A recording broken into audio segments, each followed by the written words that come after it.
3, 2, 1. Welcome to the Lightforge podcast. This is ADWCTA. This is Merps. Hope you guys have been doing well. We just had a mini set come out. Lots of changes. We got actual stuff to talk about. Don't have Mini to set. really sugarcoat things and beat around the bush and find something to talk about in this weekly show. It is a new mini set. It is a new rotation because they actually did a rotation change. And on top of all that, they did a balance reset.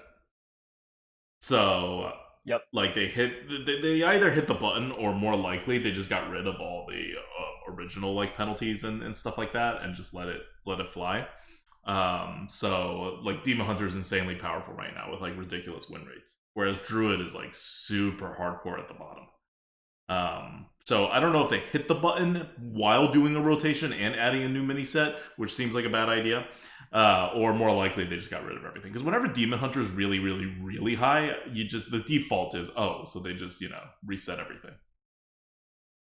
Yeah, Demon Hunter right now is dominating the meta. It's not something that I guess we should be so surprised about because we know that Demon Hunters have some of the best cards in the game, period. They have a very good tempo hero power.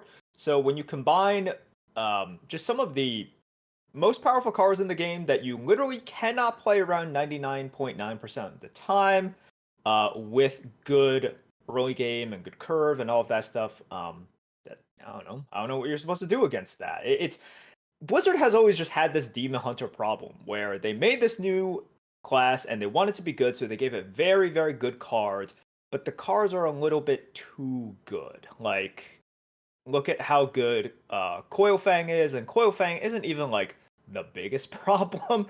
It's expendable performers, Cycle of Hatred that really angers people, and it's like, oh, I built up a huge lead and now they flipped it 180 degrees. So It's like you can't really play around them, and when they play these cards, you just lose. Right? Illidari Inquisitor, Expendable Performers, Quillfang Warlord, Cycle of Hatred. Those are your four. They come in yeah, at insane win rates, like way above Venom and Scorpid. yeah. Those things are ridiculously powerful, and Demon Hunter is always going to be this class where you could find the perfect balance, I guess, but it's going to be really, really hard as long as these cards exist. So Demon Hunter, like we've seen, is either going to be amazing when they reset, or it's going to be dumpster when Blizzard does its typical micro adjust. Mm-hmm. But let's set Demon Hunters aside for now. Let's talk about the rotation. So before we go, we're going to go card by card through the new mini set out of all the cards. Because we only did like 8 of them before. And if we did them before, we'll cover it again, but like later, right? But before we do that, it's good to know what kind of meta these cards are being like dumped into, right?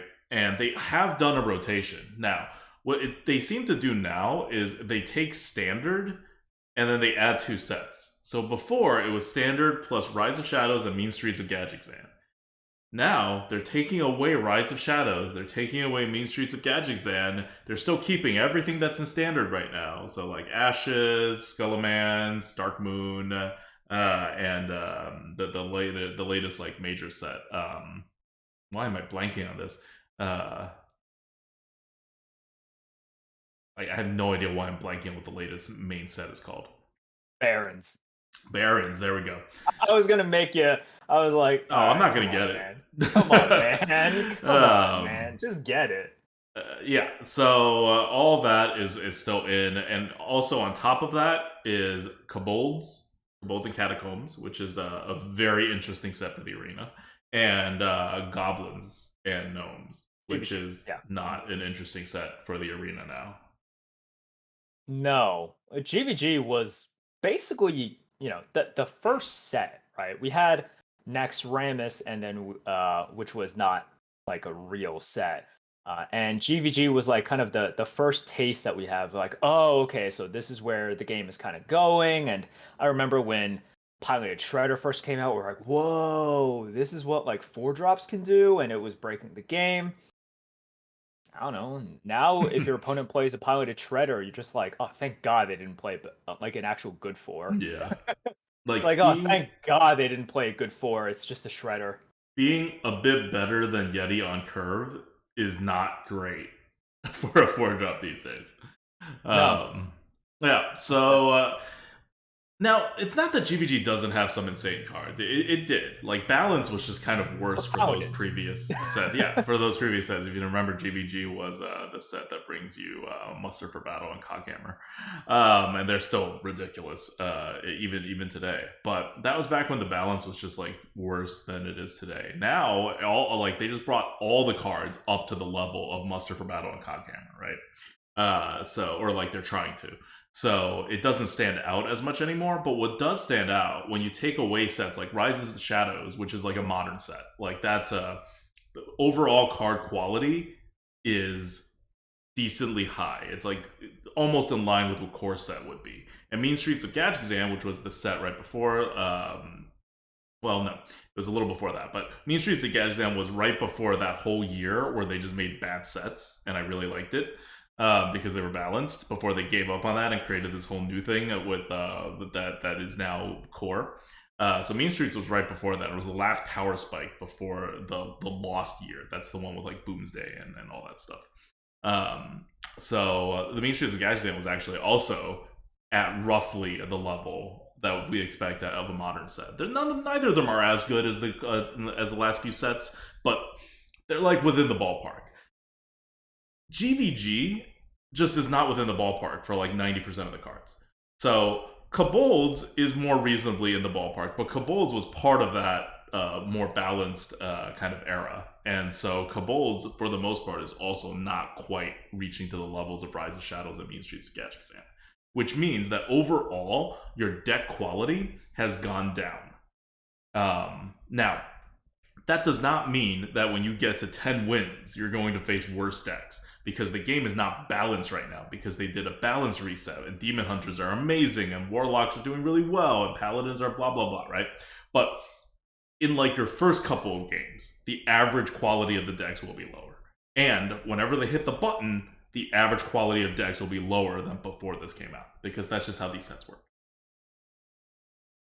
I was telling ADWCTA about this before the podcast, but it is very interesting in Arena now, because if you are used to the core set, and if you've been playing Arena for a while now, you're used to this standard kind of power level that they've implemented by doing the core set. They don't want Silverback Patriarchs infecting your drafts anymore. They don't want you to look at this ugly Razorfen Hunter and be like, oh man, like why am I even presented with this Razorfen Hunter? Like, get this out of here. I want more consistent power levels. And then once you reintroduce these old cards, now you have something like Sewer Rat, which is exactly like Razorfen Hunter. And it reintroduces these tilted drafts in which you just have one or maybe even two picks that you're just like, I can't take this. Like, no matter what it is. And Sewer Crawler like isn't doable, even right? Like that's even doable. But there are some cards which you're just like, this is so bad. And it's a fresh kind of look into, or it's a fresh meta, but it does feel bad, and it really makes you understand, okay, this is why Blizzard did what they did with the core set, and whether or not they were thinking a little or a lot about Arena, probably trending towards more on the little side. It was a better experience, rather than what we see a little bit now, and a lot before they introduced the core set, which was a ton of cards just not being a choice. They might as well have just left it blank. You see a picture, but it's not actually there because you will never, ever in a million years pick it. And now we're reintroducing that a little bit again. And that's what's contributing to the lower power level, because you don't have three choices anymore. You have two choices or one choice in more of your picks than before. Yeah, and it's not just your overall power level is dropping, right? Like, I think we both touched upon it. It introduces more swing. Even after they hit the button, and it's not Demon Hunters at the top, and all the classes are balanced, the decks are still going to be more swingy, because you will end up with more Sewer Rats than you did before, because you had no Sewer Rats before. Like, so it's not just the quality is low, but your decks are also have a much higher chance of having one tank card, which is terrible and ruins your whole entire deck if you end up drawing it in the game. And those cards are like, they're not like as bad as like a Ysera for the game, but they're like also bad, right? They're like maybe like 20% as bad as Ysera, but still they are not skill, and you just lose or win based on your draft or your draw. So this is like, a core set has been great for the arena, and this kind of undoes it. But hey, like a lot of people, I see this in our chat, but also just general was like, oh, what kind of rotation is this? They kind of had to do it. They don't actually have that many sets to work with. If you really just added a bunch of old sets in and did like a random selection or like a theme selection, it will not be a good experience in the arena. Like this kind of core +2, standard +2 in the arena, I think is actually a really good idea of like keeping the metas a little fresh while introducing some variety, but not like breaking it into like kind of a mess. Like for good players especially, this is a good thing. This is not a bad thing. So okay, let's dig in. What did we lose going in? I just want you guys to come out of this with a very good idea of what you should be expecting to see in the arena before we even talk about the new cards. So Rise of Shadows and Mean Streets of Gadgetzan are out. No more lackeys. No more twin spells. That means the Conjure thing for the mages, never have to worry about that. The Druid thing, the +1/+1. Like just any twin spells gone. And potions are gone. Potions are huge. All the destroy everything potions that you see with Warlock, with Priest, a little bit of Mage, all gone. After that, it's not that much that we actually lose. Like the overall power level of Rise of Shadows and Mean Streets of Gadgetzan may have been decent, but they really didn't have a lot of superstar cards outside of lackeys and potions and like a twin spell here or there. Like on the neutral side, the best card was probably Scribe, which these days is like a low premium. It's not even like a high premium. And Shovel Fist, which is not even like a premium card. It's more just like a big card that you kind of have to worry about, right? It's like everybody gets a hard removal. And that's no longer in the game. On the class side, I'm going to pick like a few cards that you normally would play around, and you don't have to anymore, and that is Mark of the Lotus, which kind of ran Druids for a while, and it's good that that's no longer there. That was always a super overpowered card. And on the Shaman side, you have two cards, which is Fountain. That's huge that that's gone. And Hagatha's Scheme. All schemes are gone, but that's really the only one people like actually worry about. So all great things gone. And finally, the Boogeyman, Abyssal Enforcer. That's also gone. So those are the things that are leaving. It's really not that much, right? Like you hear, I just covered it in like 2 minutes of all the things that are leaving. There's actually some more things being added in, but that's because the power levels of like the balance within the set of the sets that are coming in, especially GVG, is not equal. So there's some overpower cards that still really withstand the test of time, even in the power creep meta. But the big mechanics coming back are spellstones, including the freaking hunter one that give you wolves that has been unnerfed. So it was 5 mana, then they like got rid of it in the arena basically with offering odds adjust, and then they actually nerfed it to like 6 mana, and then they reverted it to 5 mana for wild, and now it's back in the arena. So that's a 5 mana spellstone that summons you 3/3 wolves, 2 of them, and you get 1 more for each secret that you have played with it in your hand. That's one of the spellstones to worry about. The other ones aren't like as bad, but mostly because they're harder to upgrade. But they're all back, and mechs are back because GVGs are back. But the mech synergies are pretty shit, so I wouldn't worry about it. Just keep it in your mind that mechs are back. On the neutral side, though, there are some interesting things coming back. The most interesting card coming back is Dragon Slayer. I've played with this card. It was in both of my decks that I played on Friday, and it's pretty damn good because there are still enough dragons, and Amalgam is still in the game, that it hits quite often. And it's no longer the game winner when it hits that it used to be, but it's still like a very good card to kind of like have in your pocket. And especially if you are a good player and you know when to hold it versus when to play it for tempo, then you're going to get some good value out of it. It's not like an overpowered card these days by any stretch of the imagination, and the swing is it feels like a card that belongs in this era, right? Um, then Yeah. yeah. It's the kind of swing that you expect now. That you take that swing and you're just like, that's just like a swing that happens 3 times every single game. Hmm. At least, right? Whereas before, one of the issues that we had with Dragon Slayer was that sort of swing only happened like once or twice a game instead of like 3 to 4 times a game now. And you're just like, oh, okay. It was just much more crushing back then. But you just kind of expect it because like you also have the option to like if they create a swing, you should also have options to create a swing as well. So it's just sort of like, okay, well, let's both do it. Hmm. And this is like a one card, kind of a little bit of RNG in whether your opponent gives you a target or not. But it's back. You should not like play around it, but like you should be aware that it exists, right? And don't be afraid to pick it. Next is everyone's favorite card coming back, Fungomancer. I don't know. People just really like Fungomancer. It's still good. I really like Fungomancer. Yeah, it's not like super amazing. I know at one point this was like the neutral card. Even back then, when this was like the neutral card, it wasn't actually the best neutral card. It was just the card everybody like felt really bad when it hit and felt really good when it hit for them. I guess that makes it a very well designed card, but it was never the best. And now it's just kind of a normal premium neutral card.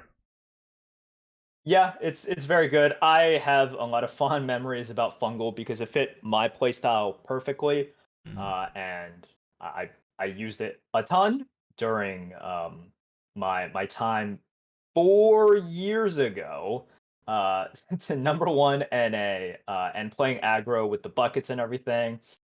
So Fungalmancer was one of those cards that I used a ton because I loved it. I love everything from its power to the voice line to just how it fit. It love that it returned, but yeah, it's just kind of okay now. Like if you look at the swing and the requirements of a Fungalmancer compared to the swing potential and the non-requirement of something like a Rusted Raider, Mhm. right? And you're just like, okay, well, Fungal could be better, but I also need 2 minions, and Yeah. if I only have 1 minion, it's like, oh, we've seen Rusted Raider around a ton, and I don't think anyone would say Rusted Raider is breaking the game or anything. And if Rusted Raider isn't breaking the game, Fungalmancer definitely isn't breaking the Mhm. game anymore. Like Rusty Raider is up there in win rate, right? Like part of the I don't know if it's there's a kind of like a S tier right now with Venomous Scorpid really owning it. Maybe Carnival Clown also there. But then there's the top tier in which for your neutrals, in which like your Hog Ranchers, your Sunwells, your Smug Seniors, your Rusty Raiders are kind of existing in. Your Og Merchants, but you go down a tier below that and you have stuff like Basilisk, Fishy Flyer, Shavera, Wriggling Horror, the mini version of Fungomancer. They have the same win rate as Fungomancer now. Proto Drake, this is where you're at. It's like a little bit better than like a Piloted Shredder, right? Which Piloted Shredder is in your next tier of like, at this point, I don't even know if you'd call it premiums, right? This is where like a Noiltron lives. You just Oh call them no. good cards. Oh, Um, I would definitely not call Shredder premium anymore. yeah, It's just like it's just a Squire, four. Shredder, they're just like better It's than Yeti, just a right? four. Yeah, Yeah. it's just a four. Like, is Shredder that much better than a circus amalgam? You know? Mm-hmm. Yep. It's like you look at that, and if you're presented with the choice, it's you're I don't know. I mean, I can definitely see you picking the Shredder, but it's not like a oh man Shredder every time over the circus amalgam. So Well, now you may pick Shredder over Circus Amalgam a lot more because of Dragon Slayer. And Dragon yeah. Slayer is occupying that same zone as basically Shredder or your Dark Iron Hmm. Dwarfs. They're like the, hey, this is better than a Yeti, clearly, like kind of zone. Yeah, yeah. Dragon Slayer tilts things a little bit, but this is it's sort of like I mean, if we can disregard one specific card that is in the meta, Mhm. right? So just sort of general Yeah. kind of for all metas kind For of all thing. metas, It's yeah. like, oh yeah, do I want like a 4/5 taunt that can have some synergies with whatever I got, or a 4/3 that spawns a 2-drop? I don't know about that. Yep. So that's Fungomancer coming back. Violet Worm is back. That's the like 8 mana 7/7 that gives you a whole crap ton of 1/1s. It was Proto Drake before Proto Drake. It really was.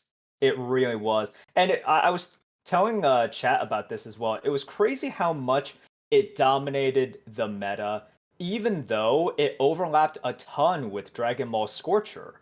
If you Yeah. remember that. Like, there was a period of time when Violet Worm was still like the late game drop, and Dragon Ball Scorcher was still in the game. And so it's just pretty crazy to think about that. It's like you had the neutral answer that everyone was drafting as well. I mean, it wasn't like the answer, but it took care of the second half of the thing. And Scorcher was even more value than it was just a better card, and you take it before you take your worms. Right, but Worm was still the late game staple card. Like at the end of the game, just like how you expect Proto Drake, or if you might not expect it, it's like if you're not prepared for a thing like Proto Drake, then you weren't prepared for the end. Yeah, game, then you weren't prepared right? for anything, right? Yeah, That's then the you weren't time prepared when, for anything. if you see us play, we're like, okay, well, if he plays anything, we lose. Sometimes they don't play anything, right? Sometimes their hand just sucks. Sometimes. But almost always they will play some things, and then we just lose. Because that's what Proto Drake is. Proto Drake is just kind of a regular thing now. And Violet Worm is a slightly worse Proto Drake. It's not that much worse than Proto Drake. It's like a little bit worse, but it's definitely worse. Like between a Violet Worm and a Proto Drake, definitely take the Proto Drake, unless you have like a lot of buff alls or something. And the last thing to just know that it exists is Scorp-O-Matic. This is I just love that this card is now back in the game and is somewhat relevant, because before it was like not super relevant. This is a 2-mana card that's a 1/2, but it destroys something with 1 attack. And there are a lot of poisonous minions in the game now, and it is going to be okay as a pick. Like, well, now it actually kills Scorpids. Yeah, like, Scorpids, Basilisks. It always killed Basilisks. Right, well, before it was Basilisks and Snails. Yeah, remember, snails. It was Gastropods. Yeah, so it was Snails and Basilisks, and now it's Scorpids, and Basilisk we see Scorpids a ton. Yeah, and Basilisks still, exactly. And all the annoying caravans. Yeah, exactly. So this is not a good card, by the way. Don't go like taking it even over like a Yeti, but it's just a pickable card.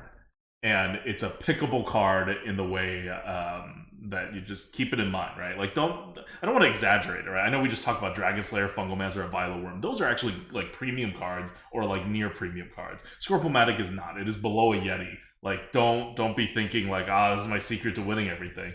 But also don't shy away from it. Like, this is a super situational card that I'm never going to use. Okay, so that's how the neutral game has kind of changed. And as you see, it really hasn't changed that much. I think the biggest thing that you're going to see is you got to worry about Fungomancer and Dragon Slayer, and you have to stop worrying about Shovel Fist. Those are your biggest neutral changes. On the class card side, I'm just going to go down the list of some of the key ones to watch out for. Recycle is in Druid now. Druids are terrible now, by the way. Until they hit the button, just kind of don't worry about Druids, but just know that their hard removal came back. They don't have hard removals anymore. They can barely deal spell damage anymore. But Recycle is back in the game. And that one essentially like silences and kills. It brings it back to your opponent's deck. So that's a big one. For Hunters, Glaivezuka is back. Not that Glaivezuka is a super amazing card anymore. It's just kind of normal premium. Back when it first existed, it dominated everything. But the power level has caught up to it. But it's still a premium card.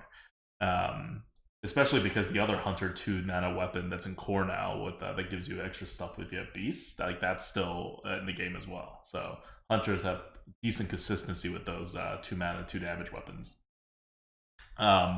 The one to watch out for is Crushing Walls for Hunter. Hunters could always be played in this meta for card advantage, and Crushing Walls really adds to that. And also, every time you play against a Hunter in the late game, 7 mana and above, position yourself for Crushing Walls. That's how you need to be positioning your stuff again. Going on, the Paladins, as we mentioned before, got their Muster for Battle and Coghammer back. Those are still insane cards, even today, but they are not, like, the most busted cards the way they used to be. I don't know what the win rates for these cards are for Muster for Battle and Coghammer, but I would bet that they are not, like, at the very top. I'm gonna go check it out right now. Yeah, at the very top is Hammer of Naru, Underlight Angling Rod. Oh, no. Okay. Muster for Battle is right here. You know what? I guess it does hold up well. Muster for Battle is right up there for like tier 1, tier S Paladin cards, right with Hand of a Doll. It's just quite good at doing some, like, providing early game flexibility that Paladins always need, right? Because what has Blizzard done since GVG for Paladins, given them consistently bonkers cards in terms of power level? I mean, this is memed on and constructed all the time, where they just take a Paladin card and then they nerf it by 2 mana or put like 3 overload and say, oh, if they were to give a card to Shaman, it would be this. Like, you know, they do all of that stuff. And Paladins, I mean, if you just look at Blessing of Authority, for example, they have all these busted cards, but what do they lack? They lack the flexibility, and they lack bodies that they can put the broken cards onto sometimes. So Muster on turn 3 just puts out 3 bodies, gives them flexibility, and spreads out the board. So that's just like, whenever you have the authority coming up and all of the stupid buffs and the snowball mechanics, I can definitely see Muster working better than before in terms of the snowball mechanic, but not as good as, oh, this was over tempoed significantly when GVG came out. Yeah. Now it's not over tempoed, but the setup and the potential payoff is much stronger. It's much better. I mean, it's always over tempoed because it has a weapon, right? But there's a cost to it in your face. That's even more. But there's a cost to it, and also it's all relative. You're like, because you're playing Muster for Battle. What are other people playing? At best, Spider Tank. If people could draft a Spider Tank, remember Spider Tank just came out during that set. People are like, oh my gosh, if I could just get a Spider Tank, that'd be so good. That was like the best 3 you were really hoping for. And now Spider Tank is just like, oh god, I really have to have a Spider Tank in my deck. Yeah, like I whiffed on my 3, and I have a Spider Tank here. So relative to other people's 3 drops, especially neutrals, like if we just want to talk about neutrals, like neutrals have gotten way better. Yeah. And Coghammer, which has, by the way, we always like back in the day, we thought it was a better card than Muster for Battle. Not so anymore, I think, but it always lagged behind Muster for Battle on win rates because it was more tricky to play and rewarded better players compared to worse players. But you'll see when we go over cards in this new set, there's a Paladin card that like almost literally power creeps Coghammer. It's not identical, but it's fighting for a similar role as Coghammer. And I think that card is better than a Coghammer even. So Coghammer is still premium, still definitely like super premium. Like we're talking about win rates similar to Blessing of Authority and like Goody Two Shoes here. So these cards are ones to watch out for. I would say play around, but the point is you can't play around these cards, right? They're Paladin cards. So just know that they exist. And Priest got a whole lot of crap back. Like this is a lot of stuff for Priest. We'll go over first. Like, okay, the first thing to know about Priest that came back is probably the one that you don't care about as much. But Valen's Chosen is back, along with Unidentified Elixir. So that's 2 more buffs in addition to the already plentiful priest low mana cost buffs that exist. So you're gonna get a lot of consistency on the buffs. They're not like A tier buffs or anything, but they're still like premium cards. So on that side of the priest, they're already getting a good amount in this meta. On the other hand, for the control side, they're getting even more. You have Light Bomb and Psychic Scream, both back. Light Bomb is, if you don't remember, Light Bomb kills everything, deals the attack damage of the entire board to the health damage. So it was basically a worse Soul Mirror. Yeah. Kind of. Yeah, Yeah, for it's less like a mana. worse Soul Mirror. Yeah.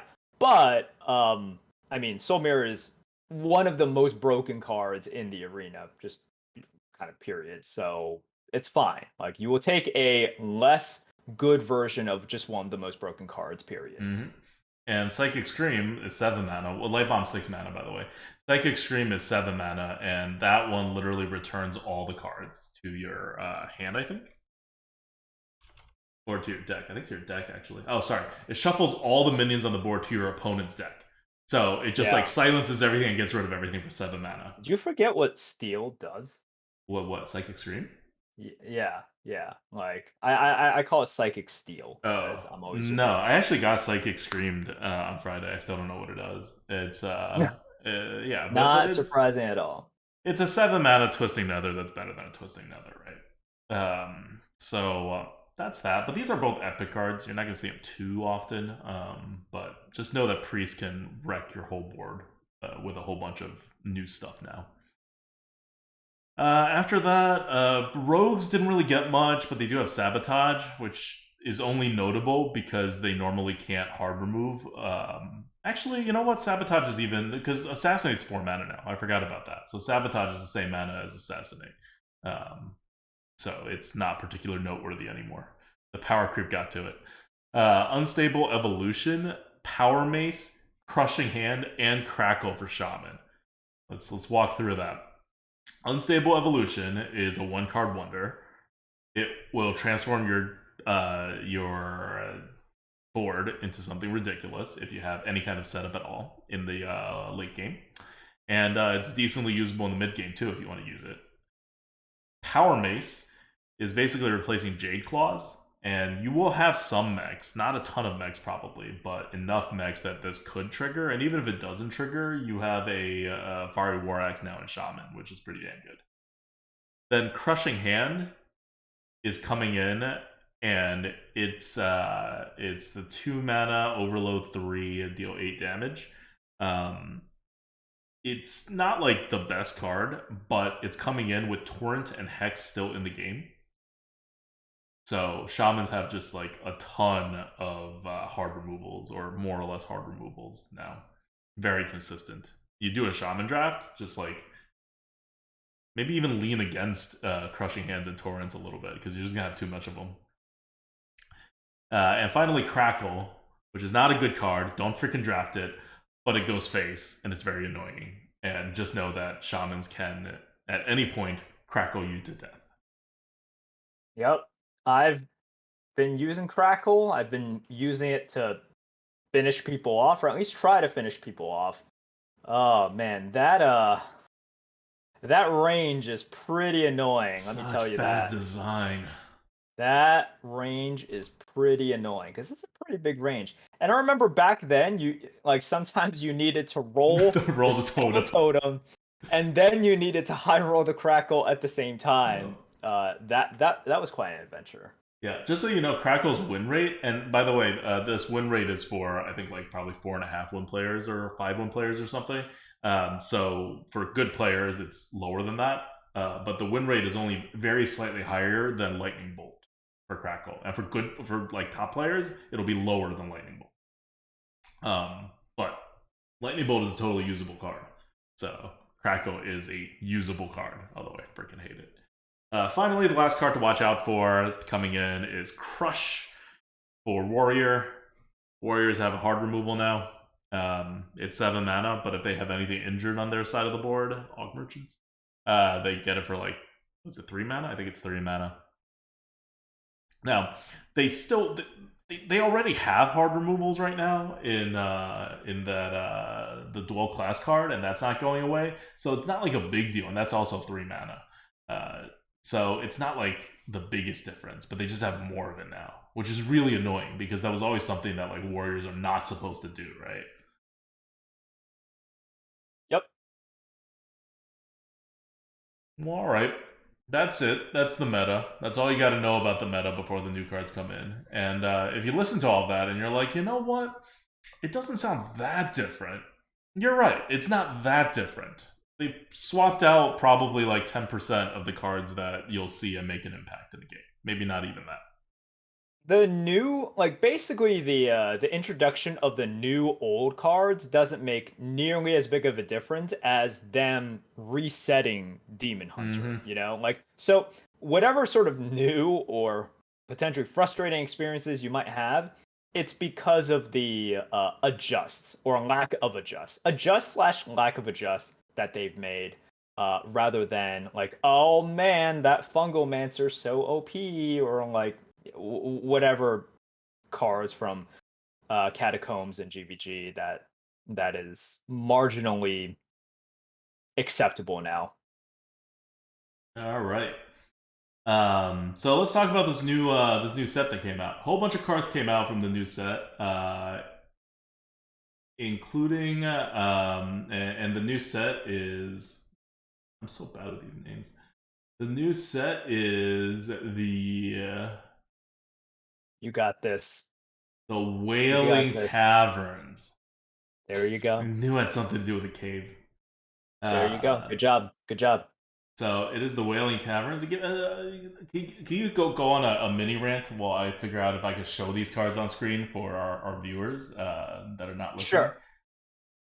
So the Whaling Caverns, what they try to do with these mini sets is always try to at least tie it together thematically. And for this one, if you guys have watched the clip on YouTube or the reveal trailer, what they do with this one is it's just some adventurers going into this cavern with all these monstrosities in there. So what a lot of these cards you'll see do is they'll focus on these adventurers, which are just 2 mana 2/2s that have keywords on them, or just these kind of big monsters are in there. You see them as a lot of legendaries, and also these Dungeoneers, which are all 3 mana 2/3s.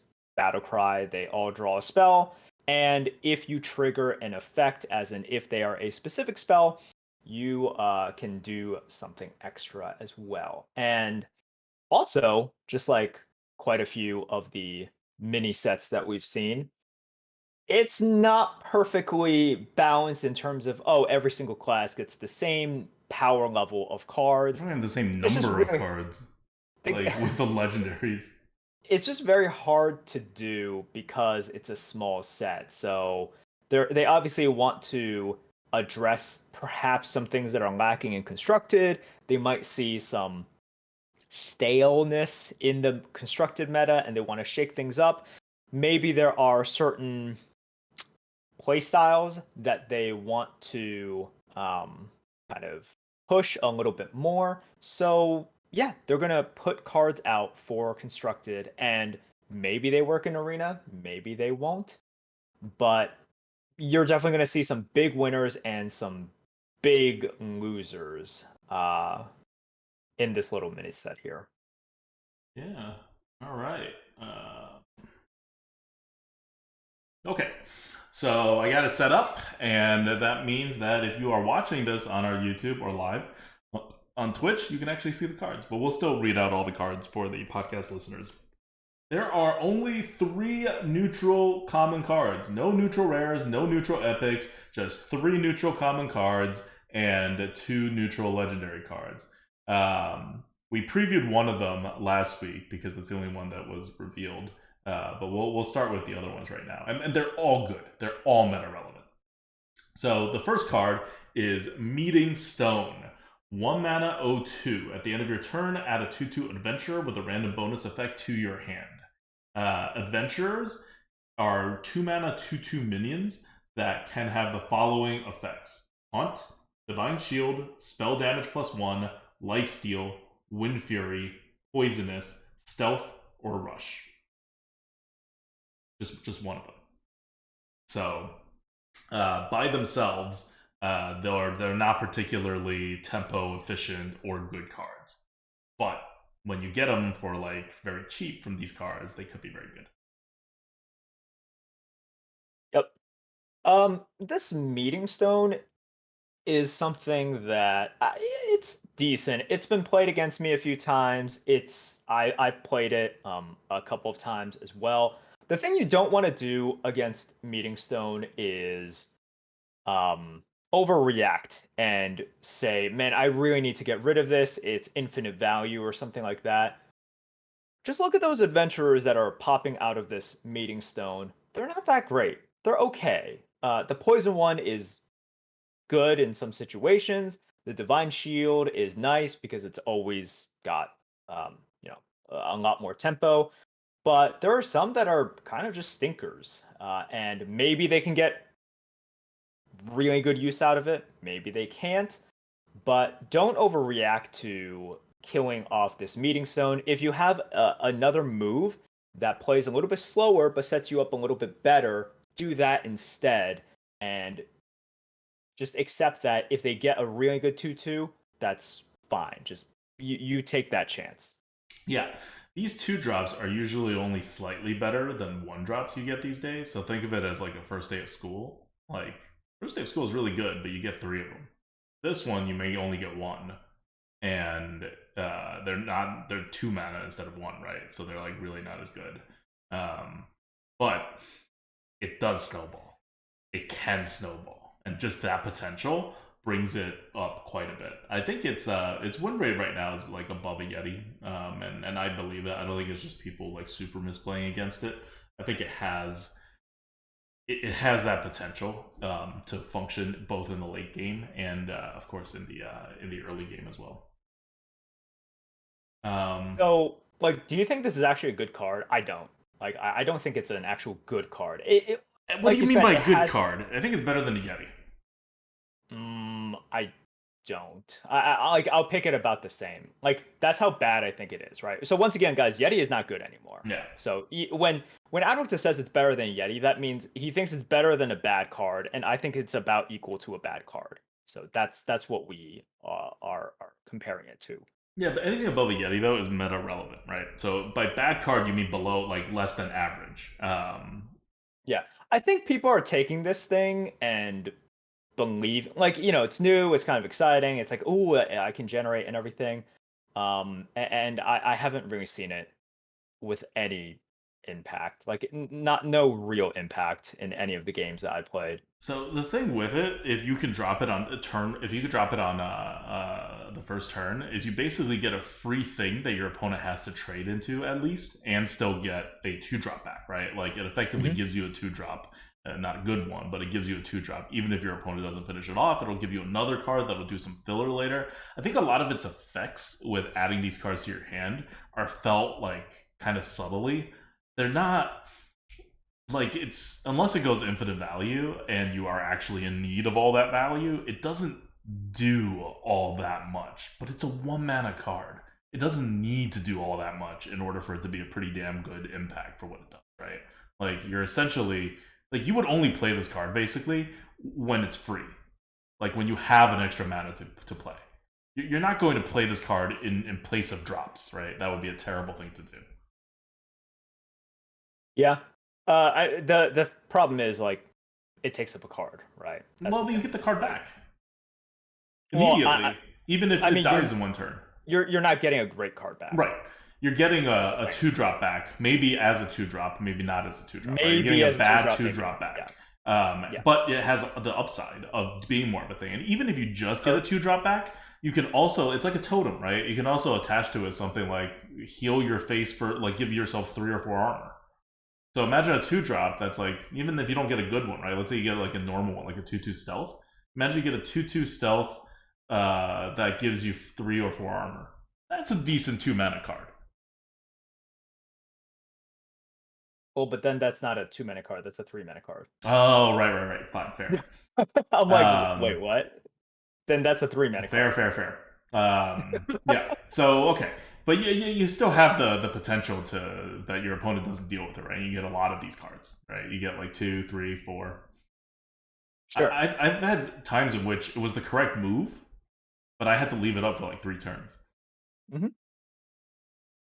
Yeah, I've done that too, and I'm just like, okay, well, I the thing you want to always ask yourself is like, okay, do I get royally screwed by one of these two twos, and identify that, and if you get royally screwed by one of them, well, okay, maybe I you don't think need it's to. possible for you to get royally screwed by any of them, right? Like that's Yeah, why this is not like the most ridiculous card. This is like only like a little better than a Yeti, or in your case, like about the same as a Yeti.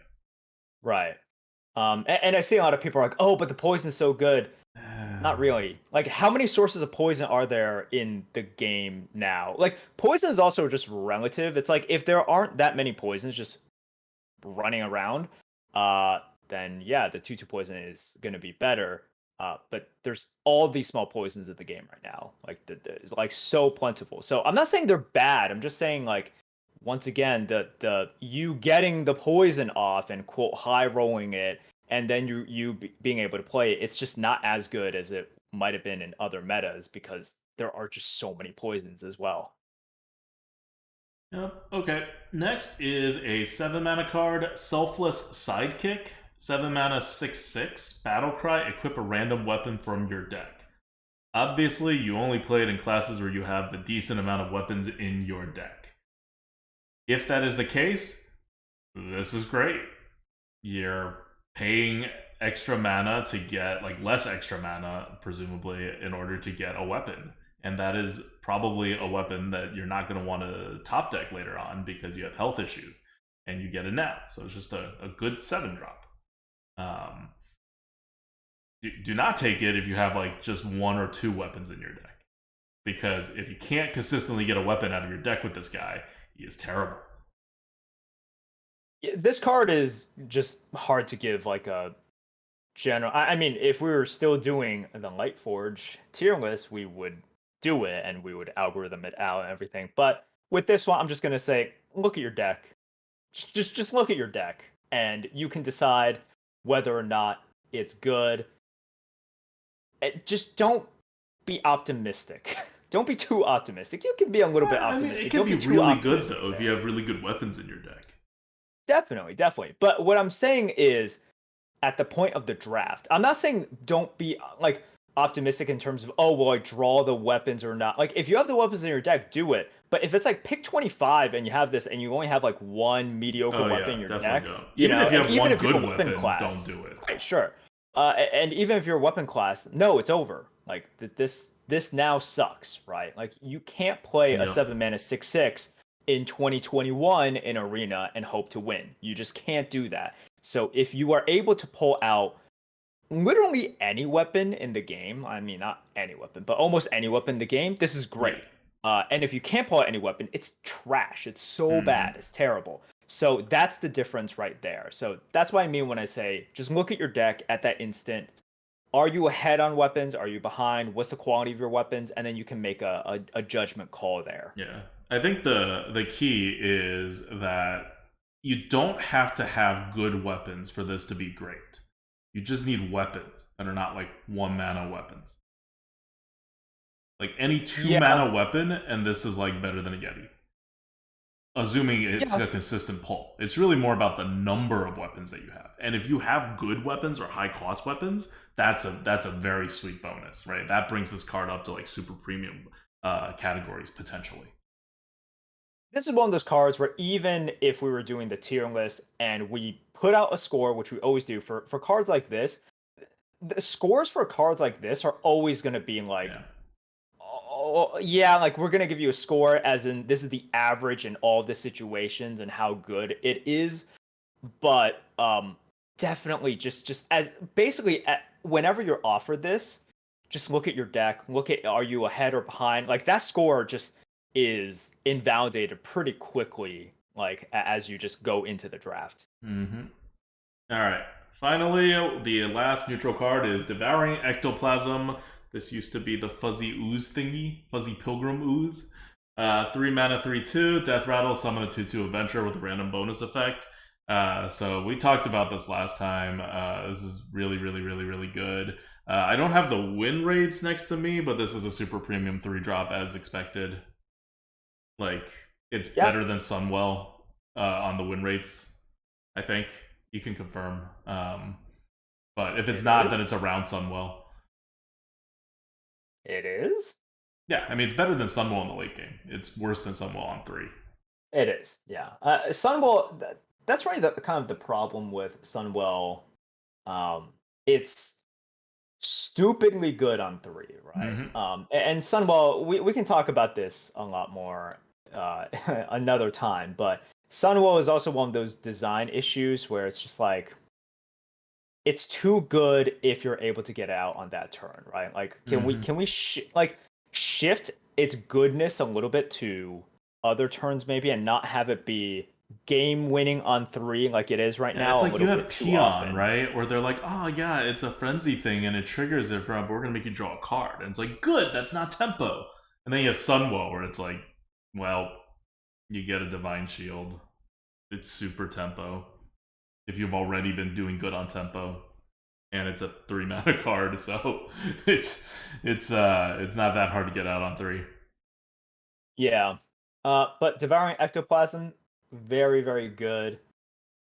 It definitely takes a little bit of skill in terms of your opponents popping it, you popping it, and when you pop it, you always know it's going to be a 2/2, but you should at least think about, okay, well, do I want something in particular right now? Do I need something in particular right now? And also, if you're ahead, sort of like, okay, do I like what am I trying to do here? Like, you want to think about it, because they're all 2/2s, but the effects are all very, very, very different. Sometimes you need to high roll just a tiny bit, right? Like maybe taunt and rush both work on the board. Maybe you're happy with kind of 5 of the choices, in which case, like, okay, that's fine. But you want to think about it. You don't just want to play this and dumbly hit into something and then just be like, oh, this popped out, I wasn't thinking of it. Like, the outcomes, think of them. Okay, then there are 2 legendary neutrals. We already went over the fish one, which is the Mutanus the Devourer, 7 mana 4/4, battlecry, eat a minion in your opponent's hand, gain its stats. Really, really good. The other one, we already went over the other one too. It's a 3 mana 3/3 Archdruid Naralex, dormant for 2 turns. While dormant, add a dream card to your hand at the end of your turn. So you're going to get 2 dream cards. This one is having a win rate right now at the very top levels, like right below Ysera, because dream cards are insanely good. Dream cards are busted. I had a deck with actually 2 of these cards, but the issue was I also just drafted funky with the other stuff because I wanted to draft like cards that I liked from previous metas.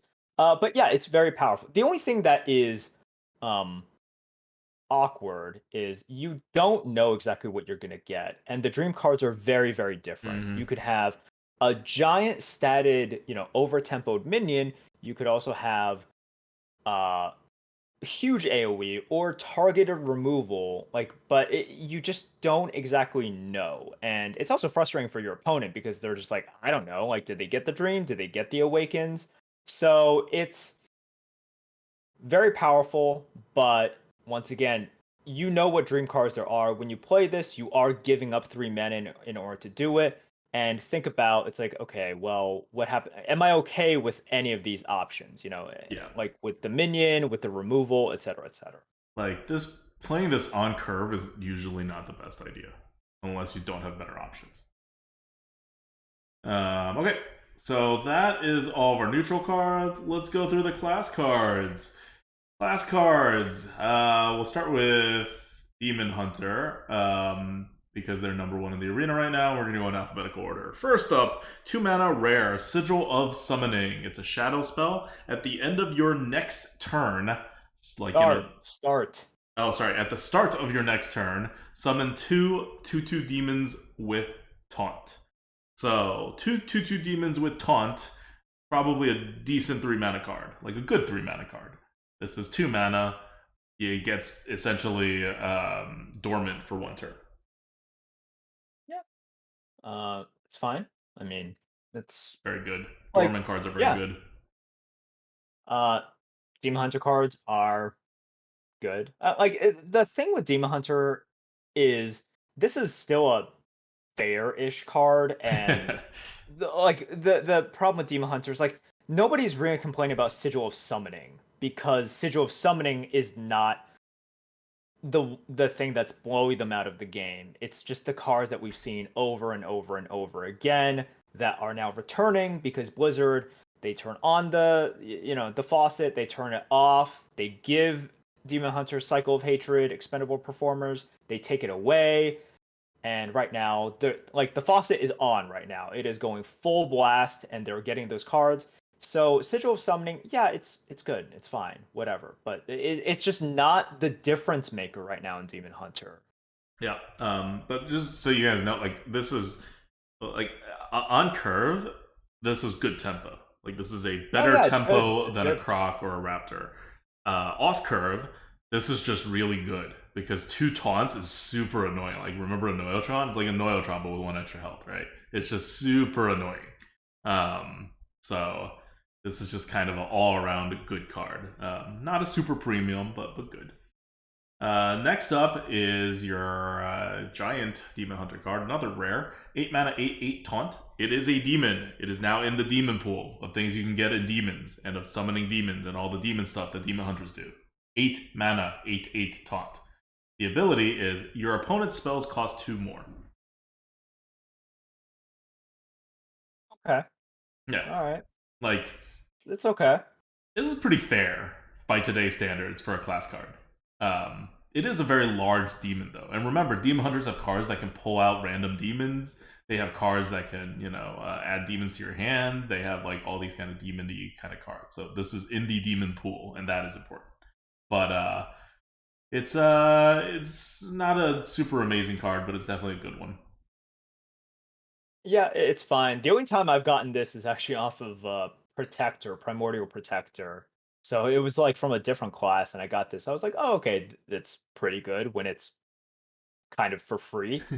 But yeah, this is once again not a huge difference maker in Demon Hunter when you think of the frustrating stuff. The next Yeah. one though, Yeah, but Bell Rattler. also once you add this though, like just there's a lot of large demon hunter cards now in the meta, so you're going to get like just really good and rather large demon hunter cards when you draft demon hunter. Something to keep in mind.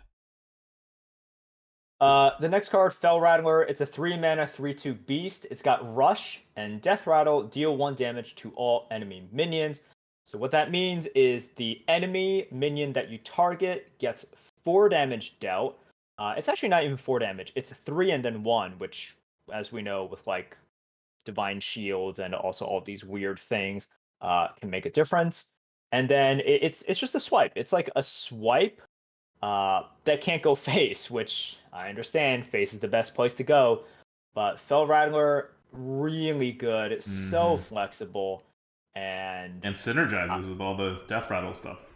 yeah, I'm gonna right. They're really trying to make Demon Hunter or Death Rattle a thing, but also like I said, this is one of those cards that just works so well with getting Demon Hunters to their late game, and Demon Hunters have just the best tempo late game available in the arena right now with all of their old cards. Also, Fell Rattler works really well with just like softening up a board in order to Cycle of Hatred, like the next turn, for example. I had that happen to me. Like I had stuff on the board. They Fell Rattlered and put everything within Cycle of Hatred range for the next turn. I couldn't kill them in time. They Cycle of Hatred. And suddenly I was staring at, I think it was it was either 15 or 18 damage on their side versus I had like 20 points of damage or something.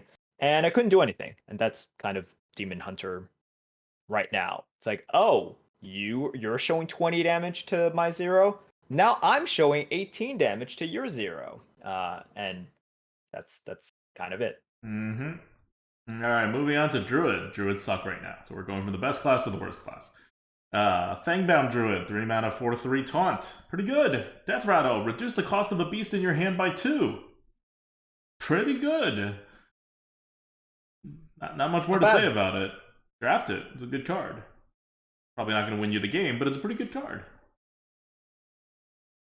It could win you the game a couple of times if the tempo is quite relevant, but yeah, this is fair now. This is fair. Yeah, this is fair. It is a combo. You have to have it in your hand. You may not be able to play it on curve even after the reduction. Yeah. Yep. I'm gonna skip the legendary. Okay, the other two we've seen before. We talked about it before. Yeah, Deviant Dreadfang is the 8 mana 4/9 beast. After you cast a nature spell, summon a 4/2 Viper with Rush. It is bad. Don't pick it. And then next is Lady Anacondra, 6 mana 3/7. Your nature spells cost 2 less. Probably not gonna have enough nature spells to make this worth it, but if you do, it's potentially okay. I wouldn't touch it. Okay, now the fun classes. Hunter. Serpent Bloom, 0 mana Hunter card. Give a friendly beast poisonous.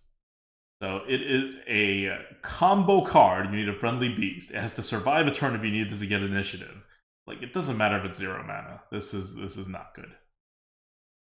No, you're just spending a card on this. And by spending a card, I mean it is in your hand as well. It's taking up space. What are you doing with this, man? Yeah. It's got a little cute snake on it. I'll give you that. I'm guessing the golden version is even cuter, but that's the only thing it's got going for it. Next up, Sindora Scentfinder. 4 mana 1/6. Frenzy. Summon 4 1/1 hyenas with Rush. This card itself does not have Rush. It is a 4 mana 1/6. Although it's probably not going to die the turn you comes out if you are, without triggering the Frenzy at least. But yeah, it's I don't know. It doesn't seem like it's terribly great because you can't get the 4/1/1 hyenas immediately no matter what you do. And well, you could always like Og Merchant it, but okay, that's fair. But like, there are ways, but no, it's not. It's not a reliable option every single game. Definitely not. Yeah. So yeah, you could do something like, oh man, I wound prey this thing, or I Og Merchant this thing. I've also faced it like a couple of times, and usually it's just not enough. It's a little bit too delayed. And what it does right now, because if you guys look at Hunter is not doing super duper well. I've also played Hunter, and I can tell you, Hunter is not doing super duper well. And the only way that you are going to be able to play Hunter is at least push a little bit more towards the aggressive side. Now, you're never going to be able to go like full aggro like in previous metas, and I've said this a million times, but this is one of those cards in which, if we're just talking about the meta right now, it's not great. It's a little bit slow. It deals 0 face damage, essentially. And even if you're playing mid-range, which you should, like you guys should be playing a more mid-range style, but like you need stuff that definitely pushes face a little bit more. And you can find some value in this card, but typically if you're committing 4 mana to a drop, and at max it can go like 1 damage to face, you're taking away a lot of its potential for you to win the game in the way that you want. So it has to be amazing otherwise, and it's not amazing. No, it's not amazing. You're getting 4 1/1 hyenas with Rush next turn. So what? You're just getting the damage you were supposed to get. And yeah, it's nice that it's split up, but you don't have any option to go face, basically. It's just 1 damage. Yep. It's performing about as well as a Yeti. I think that's probably fair. Because it puts a lot more stats out on the board than a Yeti, but it is delayed. Yeah. Nothing to write home about. Next card, however, is one of the best cards in Hunter. It is a Venom Strike Bow. 4 mana weapon, 1/2, poisonous. I'm surprised by this. I thought this would do a lot worse than it's currently doing. Because if you think about it, this is like what? 2 assassinates put into 1 that you have to take a crap ton of face damage for, and potentially deal 2 damage of reach if you need to, really crappily. I don't quite understand like why it's doing so well, but it is doing like there's a decent amount of sample size, and it is performing like below Venomous Scorpid, but like above like Candle Shots and like Imprisoned Vile Fiends, above Claw Machines. Yeah, look, I played a couple of Hunter runs, and I think this is a card that is fine normally, but is really just great for this meta as well. And I'm not saying it's like, oh, like you're going to use this to beat up on other classes because hunters are just not good right now. But remember, hunters just need to play a little bit more aggressively. And so what that means is you need to be aggressive with your minions. You need to be mana efficient. You need to be more mana efficient than your opponents. You're going to assassinate, and you're going to have something on the back end because they are going to want to taunt up again, and you're going to set it up such that if they taunt, you have this. If they don't taunt, you're good because you have all of the stuff to go face with anyways. So I think it's just like it's a fine card in any meta, like it's fine, but I think it's even better in this meta for hunters. It doesn't make hunters good, but it plays into the only sort of style that you can play with hunters right now. Yep. All right, so it's Venomous Strike Bow. Moving on to Mage. We've seen some of these cards before. First, Shattering Blast, 3 mana, destroy all frozen minions. Obviously a combo card. Do not take it. Next is the Frostweed Dungeoneer. So this is the first Dungeoneer we're seeing again. We saw all the Dungeoneers last time, and I will say this. They're performing extremely well. Way better than I thought. This is obviously the worst one of the 3. It's 3 mana, 2/3, Battlecry, draw a spell. If it's a frost spell, which it won't be, summon 2 1/1 elementals that freeze. But just a 3 mana, 2/3, draw a spell from your deck is insanely good in this meta, apparently. I don't get it, because I've actually just drafted these. I've used these. I've tried to bad. I face people who play it. It's like it's performing almost as well as a Brain Freeze, by the way. Like it's performing a little bit worse than a Brain Freeze or Devolving Here's Missiles, the thing, or Fire Brain. And I've actually played a decent amount of Arena since this has come out. Like I played a decent amount off stream. This is one in which I don't know. Like maybe I just haven't played enough. You guys can tweet at me and tell me how I'm super wrong, but I've seen and I've used this card a decent amount of times. Like I said, whenever it's played against me, I just beat them because drawing a spell is not as good as discovering a spell, and there are a billion ways for people to discover spells now. So this is drawing a spell is just worse than discovering, on average. And the extra stuff that pops out, like for example with the Frostweed Dungeoneer, okay, great if you get it, but also frost spells are we said this before. Frost spells are rare. It's not like with other like shamans and nature spells. Yep. You're getting a nature spell. Like just period. You are getting a nature spell. I've been very impressed by the shaman one. The consistency is basically 100% with like a little bit of draft tweaking. Yeah. So this card, I have been very underwhelmed by playing it. So like there are some cards in which like I have different experiences. Like I look at it on paper, I'm like, it's not good, and then I play it and then it's good. This one, it checks the mark of like on paper, doesn't look that good to me. I played against it, doesn't seem that good. I played with it, it doesn't seem that good. It might change my mind at some point. But no, I'm sitting here right now, I'm just like, no, it's not. Like here's the thing, I'm not calling it trash, but it's just like not great. Like I think these cards are clearly better than a Yeti. Right. Yeah. Sure. But and remember, Yeti is a bad card now. Yeti is a below average / bad card. So yeah, it's fine. This is like an average-ish card. but certainly doesn't match sort of the win rate of where it's at right now. Mm-hmm. Yeah, I mean, it's performing like a premium mage card. It was just crazy to me, but that's what it's doing right now. Next one is Flowcaster, 6 mana, 5/5, costs 2 less for each frozen enemy. Don't draft it. Nope, just don't.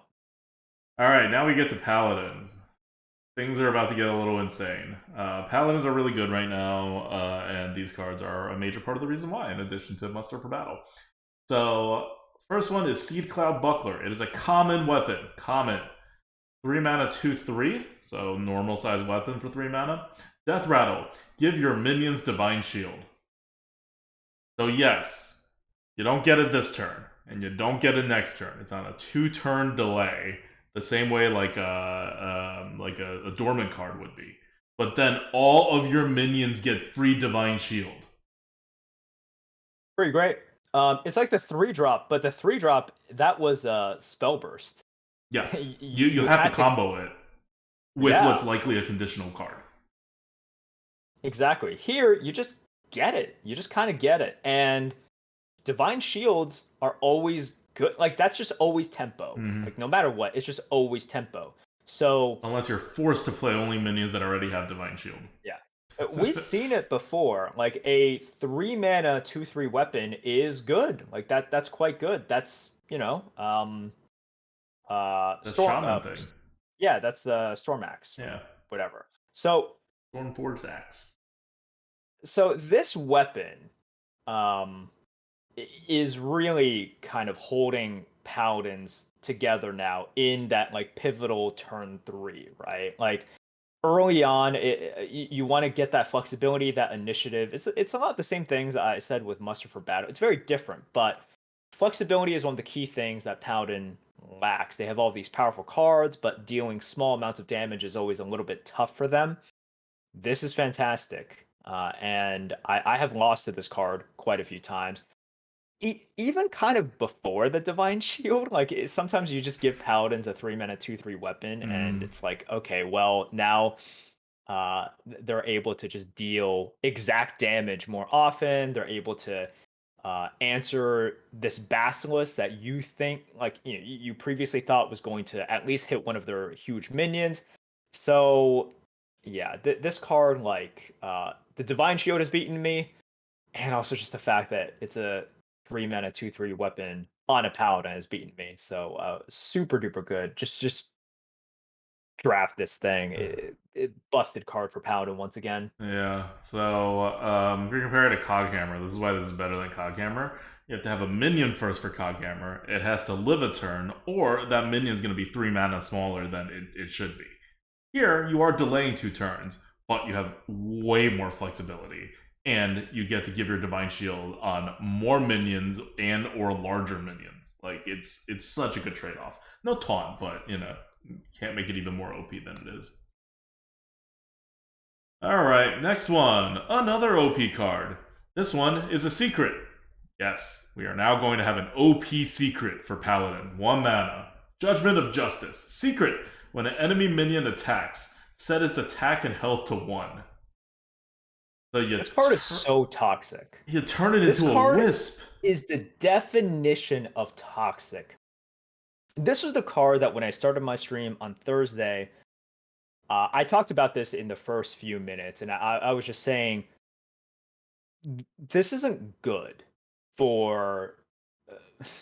I mean, it's good for Paladins when you're the Paladin player. It's not good for the design of Paladins when you have 1 mana secrets this powerful. This is sometimes just a better freezing trap, which is one of the best secrets in the game, like of all time, right? Like just freezing trap. When you think of like best secrets, what is the best secret? I think a lot of people might just say it's like, oh, it's freezing trap, right? And especially for the class that it's in and its effect, and it's so good. This is a decent amount of times just better than a freezing trap. And now Paladins have always... I don't think it's like a decent amount of times better than freezing trap. It's like almost always better than a freezing trap. There are only rare instances where it is not better than a freezing trap. Yeah. So I see people in the chat already saying like, "Oh man, this card is so good in this situation, that situation. It's always good." Yeah, you got For to go the one other way. mana, for one mana, if you are taking away, let's say like, um, like just even just like 3 stats, right? You're turning like a 2/3 into a 1/1. That's already quite good. That's like pretty decent. And that's like the bare minimum, right? Mm-hmm. Like that's kind of the bare minimum we're talking about. You're gonna be turning what, like a 2/3 into a 1/1. Um, because if you think about it, it's like, oh wait, Merps, but then they can just play a 1/1. They can just play a 2/2. Okay, then your 1 mana spell is what, blocking how much damage now? It's And wait, so also that assumes you can't take care of one right. health, 2 health. Right, so you don't have like the burrowing scorpion in your hand to get rid of the small thing. Like it's created such issues, and this thing, even when I know it's there, also it's really freaking annoying when paladins have judgment of justice with reckoning. Reckoning was already kind of pushing the boundaries, I think, of sort of what a 1 mana secret should be. I was like, okay, this thing's powerful, but acceptable. And once you have reckoning plus judgment of justice, it's like, God, what are you supposed to do against these annoying paladins? Like, I gotta remove their board. You gave them tools that prevent me from doing so for such a cheap cost. It's very, very annoying. Like, paladins can't get something like judgment of justice, and also with reckoning in the same meta, where like you give them reckoning, okay, fine, just stop there. Like you gotta just stop there.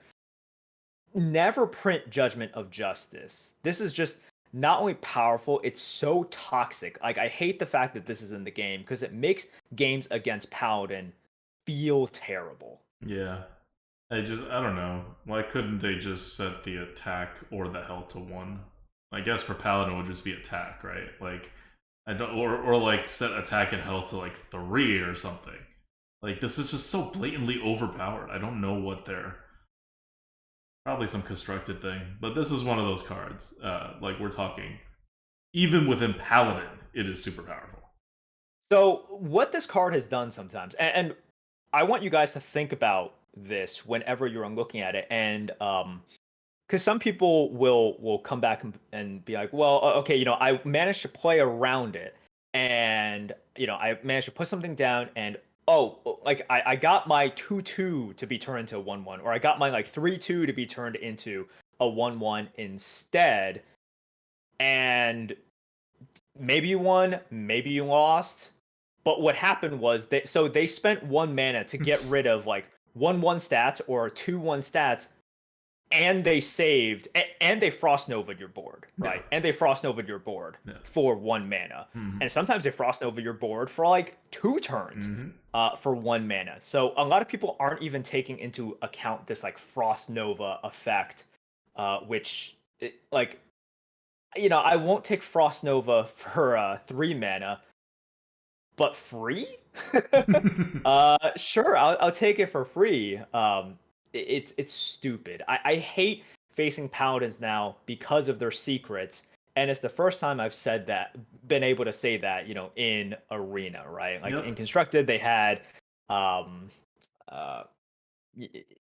guy that pulled all of your secrets, and you had Christmas tree paladin essentially, but in arena, secrets were always paladin secrets were always decent to bad, and like sometimes they were decent, and that's cool, right? But they're 1 mana. It's like at most they should just be decent / good. They can't be game-winningly good like this. This is like they reached the limit at reckoning, and then they just punched through it and kept on going with judgment of justice. I'm done. But this is by far my biggest frustration with this mini set, period, because it's a combination of power level and the frustration that you feel on the other end when this is played, because there's so little you can do against a card that is 1 mana, and that's just fundamentally wrong. All right. Next one is a card that we've seen before. 7 mana, Party Up. Spell, summon 5/2/2 adventurers with random bonus effects. a lot of stats. You can think of an adventure as Good. basically having 5 stats. So you have 25 stats for 7 mana. 7 mana should get you like 16 stats. These days, maybe 18 stats, and you get 25 instead. So, pretty good. It's Yeah. random, so you don't get to control what they are. But the randomness is decreased because you get to roll 5 times. Takes up a lot of board space, which you may or may not have. But still, 25 stats when you should be getting 16 to 18. It's good. That I know I've already said that quite a few times, but this is just one of those cards that it helps Paladins in a lot of ways. You know, I talked about this in the last one. If you want to hear my complete thoughts, you can go to the last one. This is fine. I'm done. I'm done with this. Alright, now we're on The to Paladin. Priest. Priest. First card, Devout Dragoneer. We've seen this before. 3 mana, 2/3. Battlecry, draw a spell. If it's a holy spell, reduce its cost by 2. I mean, it's performing ridiculously well as all the Dragoneers are. There's more holy The spells now than... Dungeoneers, not Dragoneers. Oh, sorry. Although Dungeoneers. They're performing better than... I mean, there's more holy spells now than there was in the previous meta, but still, it's not like you're just having a whole deck of holy spells. Just the 3 mana, 2/3 draw a spell from your deck. It matters. And I think for Priest, probably more so than even someone like Mage, because a lot of the... Remember, as priests, you have all these big giant bombs and stuff like that, so you want to draw your spells. Like, your spells do a lot of things. yeah, I think with the priest one, especially because, like you said, priest spells there's giant clears, there's bombs and all of that. Drawing spells from your deck and you slow rolling a little bit more is a little bit more okay. And there's going to be more holy spells that you are drafting than frost spells from mage. So this one I can see it a little bit more, but still not great. Mm-hmm. Next one, Against All Odds. 5 mana. Destroy all odd attack minions. You're not gonna Who came have... up with this card? Such a Who weird came card. up with this? They definitely came up with the joke first, right? They Mm-hmm. came up with the joke first, and they're like, "We got to make this into a card." So basically, it's... I know people start thinking of, oh, in these situations, blah, blah, blah. No, it's not that great. It's still fine, right? Like, you're probably using it as an assassinate. Maybe a assassinate of a big minion and a smaller minion. But it's just not, like, the super amazing card. You can't always control whether you have odd attack minions or not. Your opponent... You can't use it to target half of your opponent's minions. Like, it has problems. So I've been offered this card a decent amount, even in the middle of the games. Remember, like discover mechanics are huge now, and I've Mm-hmm. never taken it. And it just sort of goes to show how rare those situations are, and also like if it's not presented right there for you and you want to use it on that turn, you're picking something else as well. Yeah. So In yeah, your it's deck, very underwhelming. it's performing a little bit better than a Yeti. Like, noticeably better than a Yeti. So it's still, like, if you're a control priest, right, you take what you can get, it's still a removal, right? Yeah, people are using it just to kill off like a 5 attack thing, Yeah. and Like, it's that's an fine. assassinate that, like, has a little bit of bonus and has a little more condition on it. They use it to kill like let's say yeah, like a 5/6, right? They Mhm. use it to kill off a 5/6, and they're happy with it. It's okay. Next, Cleric of Unshay. 1 mana, 1/2. Battlecry, if you restart health this turn, discover a spell from your deck. Well, this is now like 3 mana, but you get to discover a spell from your deck and heal for 2.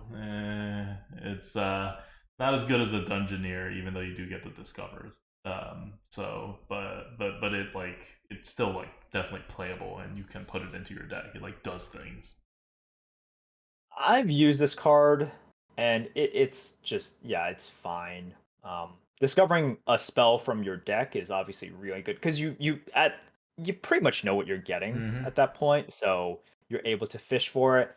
It is just quite awkward early on, so you don't keep it, and then once you get it, you do still have to heal, and then so it's just like it's fine. It's okay. Feels like it did not need to be a minion. All right, we're moving on to Rogue. First, Water Moccasin, a 3-mana 2/5 beast with stealth. Seems like the card should end there, but no. As poisonous while you have no other minions. It's fine. It's a good low premium card. It's not doing amazing things, but you get use out of it. I played with this card, and if you haven't played with it yet, and you're just like, whoa, I guess so much in this one minion, and you do, but in reality you don't. Once you play with it, you'll realize how rare it is for you to just have it be poisonous because you have no other minions, and for it to actually matter. Remember, it has to hit both of those things, and that's pretty rare. But once again, a 3-mana 2/5 stealth by itself also has a beast tag, which I don't know, for like N'Zoth purposes is that works out. It's good. It's good, and like even if it didn't have that extra ability, just don't expect the extra poison ability to proc very often, and it shouldn't. Like if it just really shouldn't. But that's fine because the card is just it's okay even without it. Alright, next one, Shroud of Concealment, 3 mana, draw 2 minions. Any played this turn gains stealth for 1 turn. It's fine. 3 mana, draw 2 minions is not great, but getting stealth for a turn is a nice little bonus. Sure. It's okay. Part of the problem is you are drawing minions and you're not drawing spells, and for rogues, a lot of times you want to draw those really tempo efficient spells that are in your deck, especially stuff like Wicked Stabs. So, it's alright. It's okay.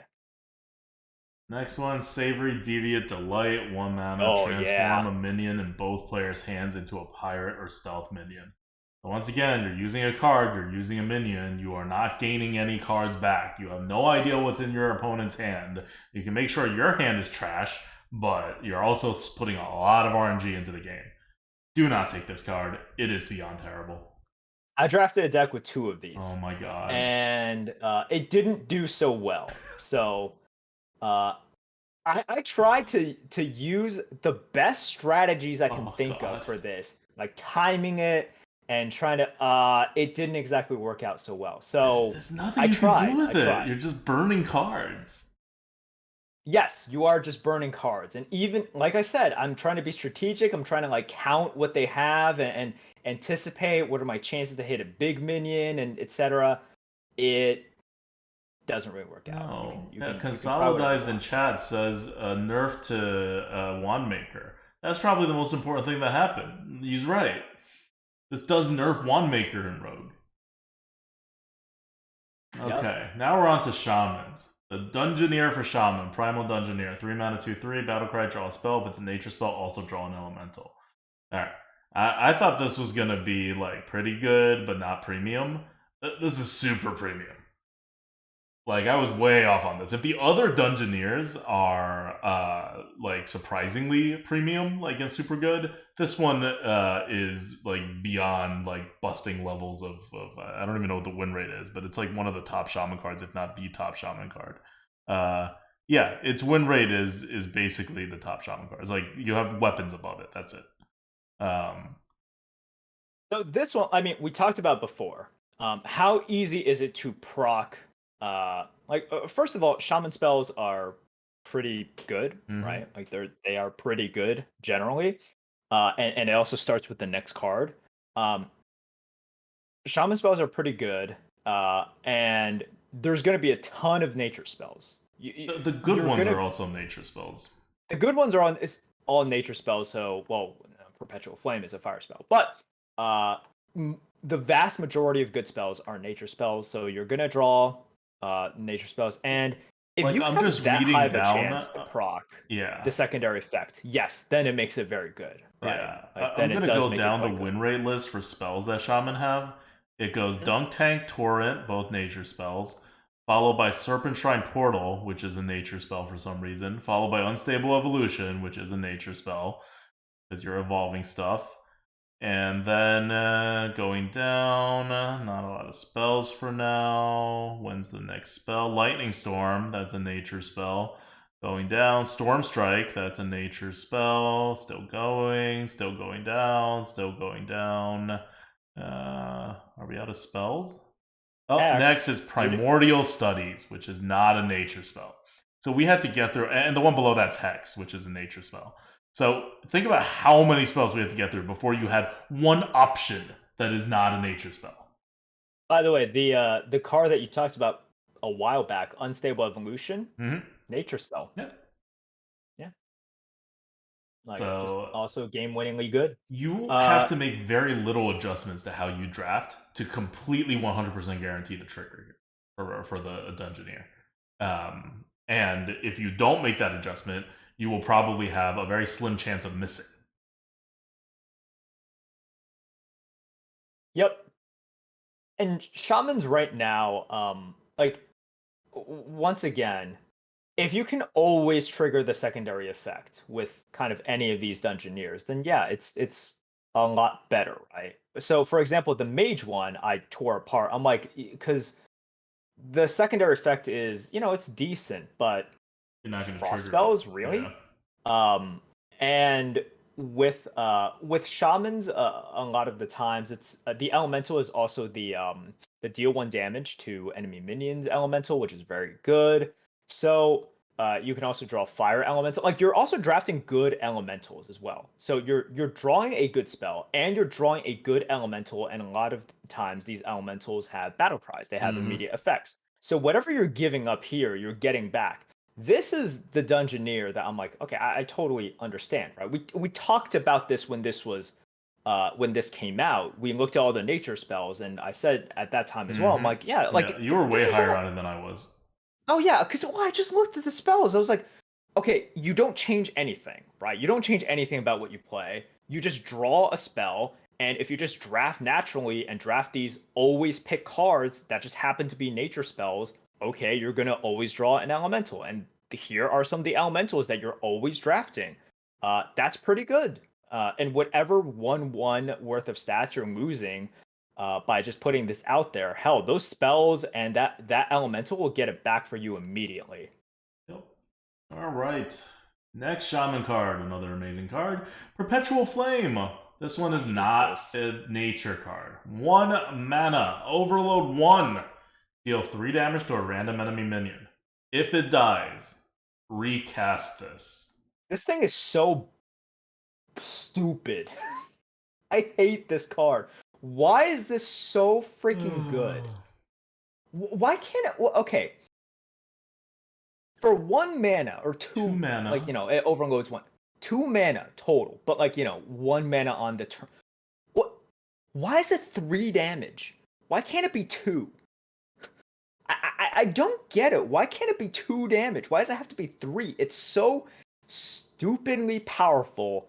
Like, it's cleared my board so many times, and I can't do anything about it. Like, lots of times I play stuff, I have 4 minions. 3 of them die because they're 3 health or less. One of them is 4 or 5 health. Well, it doesn't matter. Then just dink that one with whatever, and then they play this, and suddenly whatever kind of 8-9 mana advantage I had on turn 5, it's gone, and they've actually established themselves on the board, and now I'm playing behind.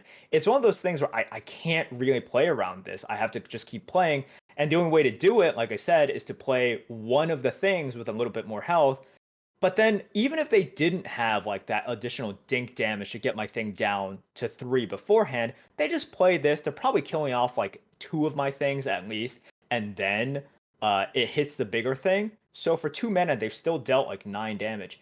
Super stupid card. It's just, once again, too big of an effect. Too hard to play around in the arena. Okay, here's the counter argument for this card.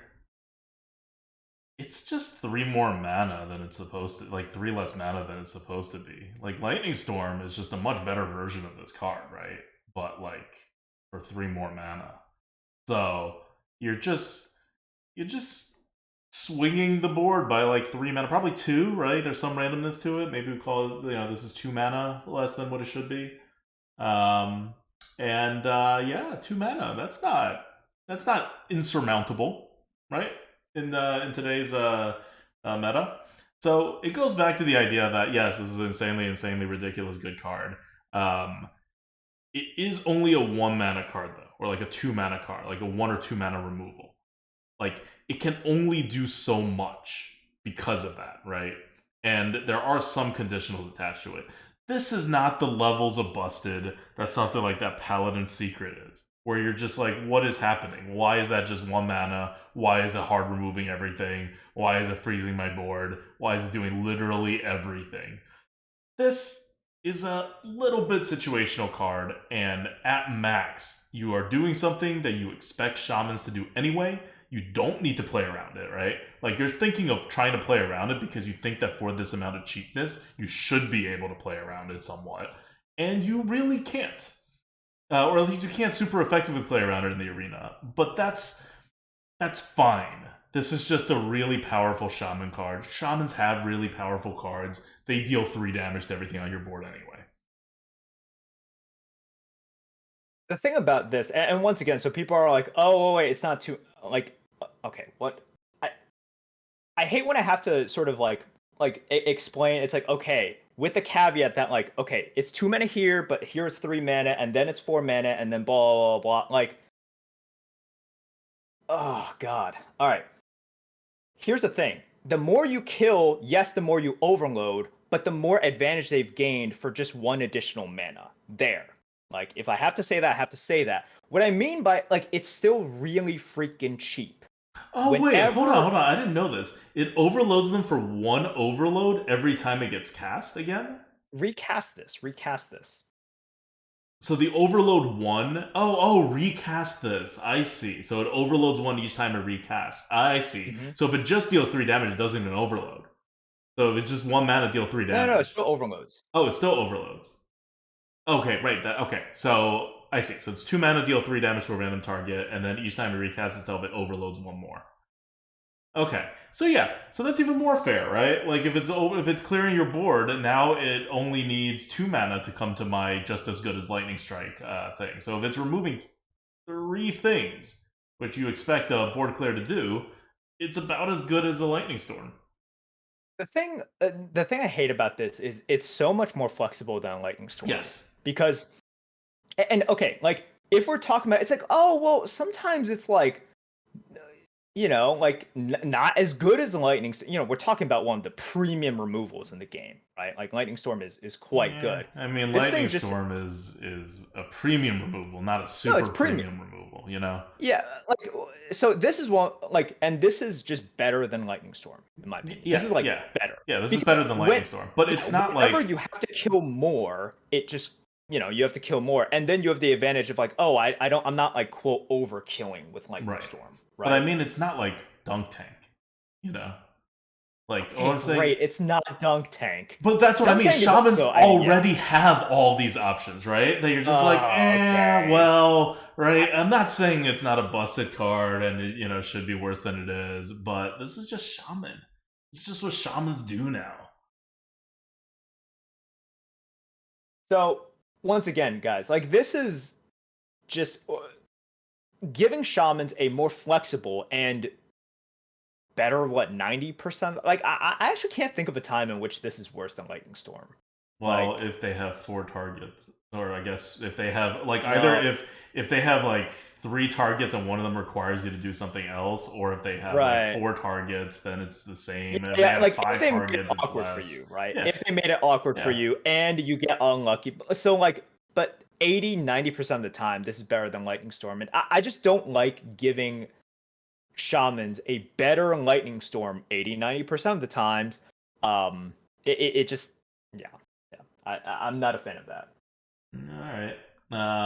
Finally, you get a Whaling Vapor in this set. 1 mana, 1/3 elemental. After you play an elemental, gain 1 attack. It's good. It's not great. It's a 1 mana card, but it's good for what it is. Like, 1 mana, 1/3s are fine, right? And then you get 3+1 attacks. You will have elementals.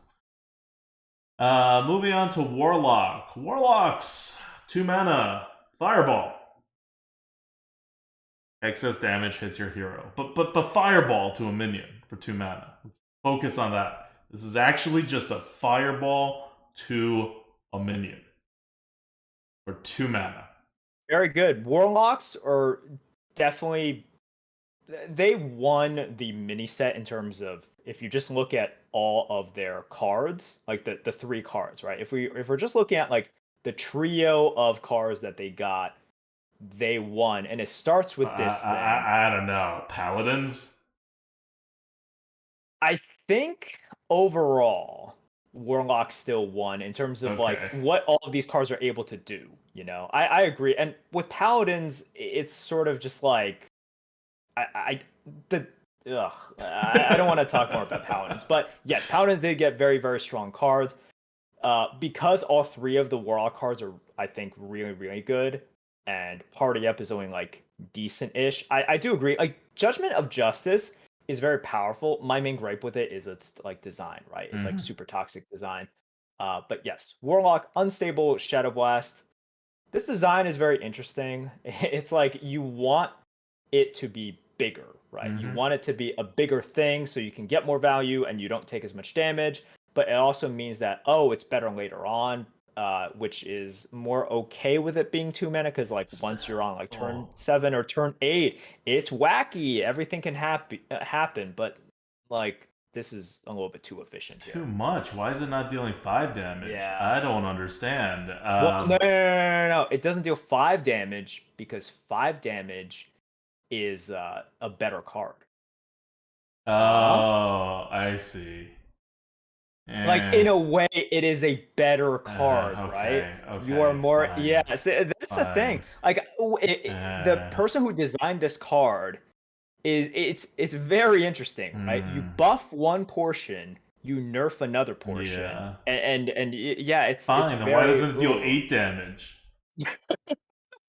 Yeah, right. Uh-huh. So yeah, like totally. If anything, I think 6 is like, is 6 better for the game, or is like 7 or 8 better for the game? I think 8 would That's be my better question. for the game. I think this card would be worse if it was deal 8 damage. Yeah. No, like I think that it should be like, quote, should. I'm not loving this card anyways, because once again, you can see both of us think the power level is really high.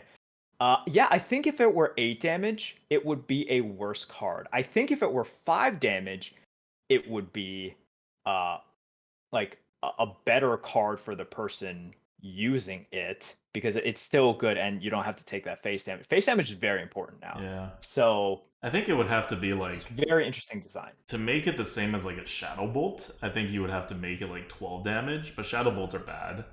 So you can see that they're trying to make a better one. So maybe like 10 damage or 8 damage or most, but 6 is... Anyway, it's a really good card. Take it. Yeah. Next up is Final Gasp. 1 mana. Deal 1 damage to a minion. If it dies, summon a 2/2 Adventurer with a random bonus effect. Oh, God. You know, sometimes you deal 1 damage to stuff, and then if it dies, you draw a card. Other times you get a 2/2 on the board with a random bonus effect. You'd rather have a 2/2 Adventurer on the board with a random bonus effect. You take, as Warlock, you take that bonus tempo every single time. So so good. Like, if you think So Mortal freaking Coil good. is fine, this card's better. But it's, again, still 1 mana card, right? It's not like super ridiculously broken. This is not that freaking Paladin card. No. It's not broken, but it's just so good for what Warlocks want to do. I had a 12-1 Warlock off stream, and this was one of the cards that contributed a lot to the 12 wins, just because, you know, like, good flexibility.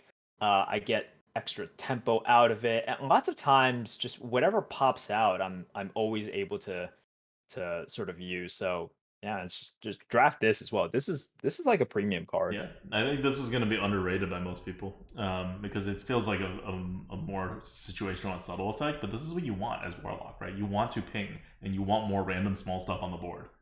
And you are also a Warlock. You can literally use anything that pops out, because you can literally do anything. I had a wand maker in my deck, and it generated this Wand a Maker few buff. times. Yeah, wand maker buff. It's quite good because whatever small amount of tempo you lose with wand maker, I gain it back with this quite easily whenever I do get it. Yep. All right. Finally, this is your favorite card. My favorite. Stealer of Oh my Souls. god. Before Merps goes off on, I'm going to read the card. I'm going to tell you the win rate. And the win rate is not impressive, but you would not expect the win rate to be Oh, impressive. of course, of course. It is. If it were impressive, I'd just be like, what? Did people get smarter? Okay. 4 mana, 2/6 Demon. After you draw a card, change its cost to health instead of mana. Stealer of Souls. So, what were you able to play with this card? Nope. I played a Warlock, but I wasn't offered this card. I got it in a Discover once, and I didn't take it because it would have killed me. Okay.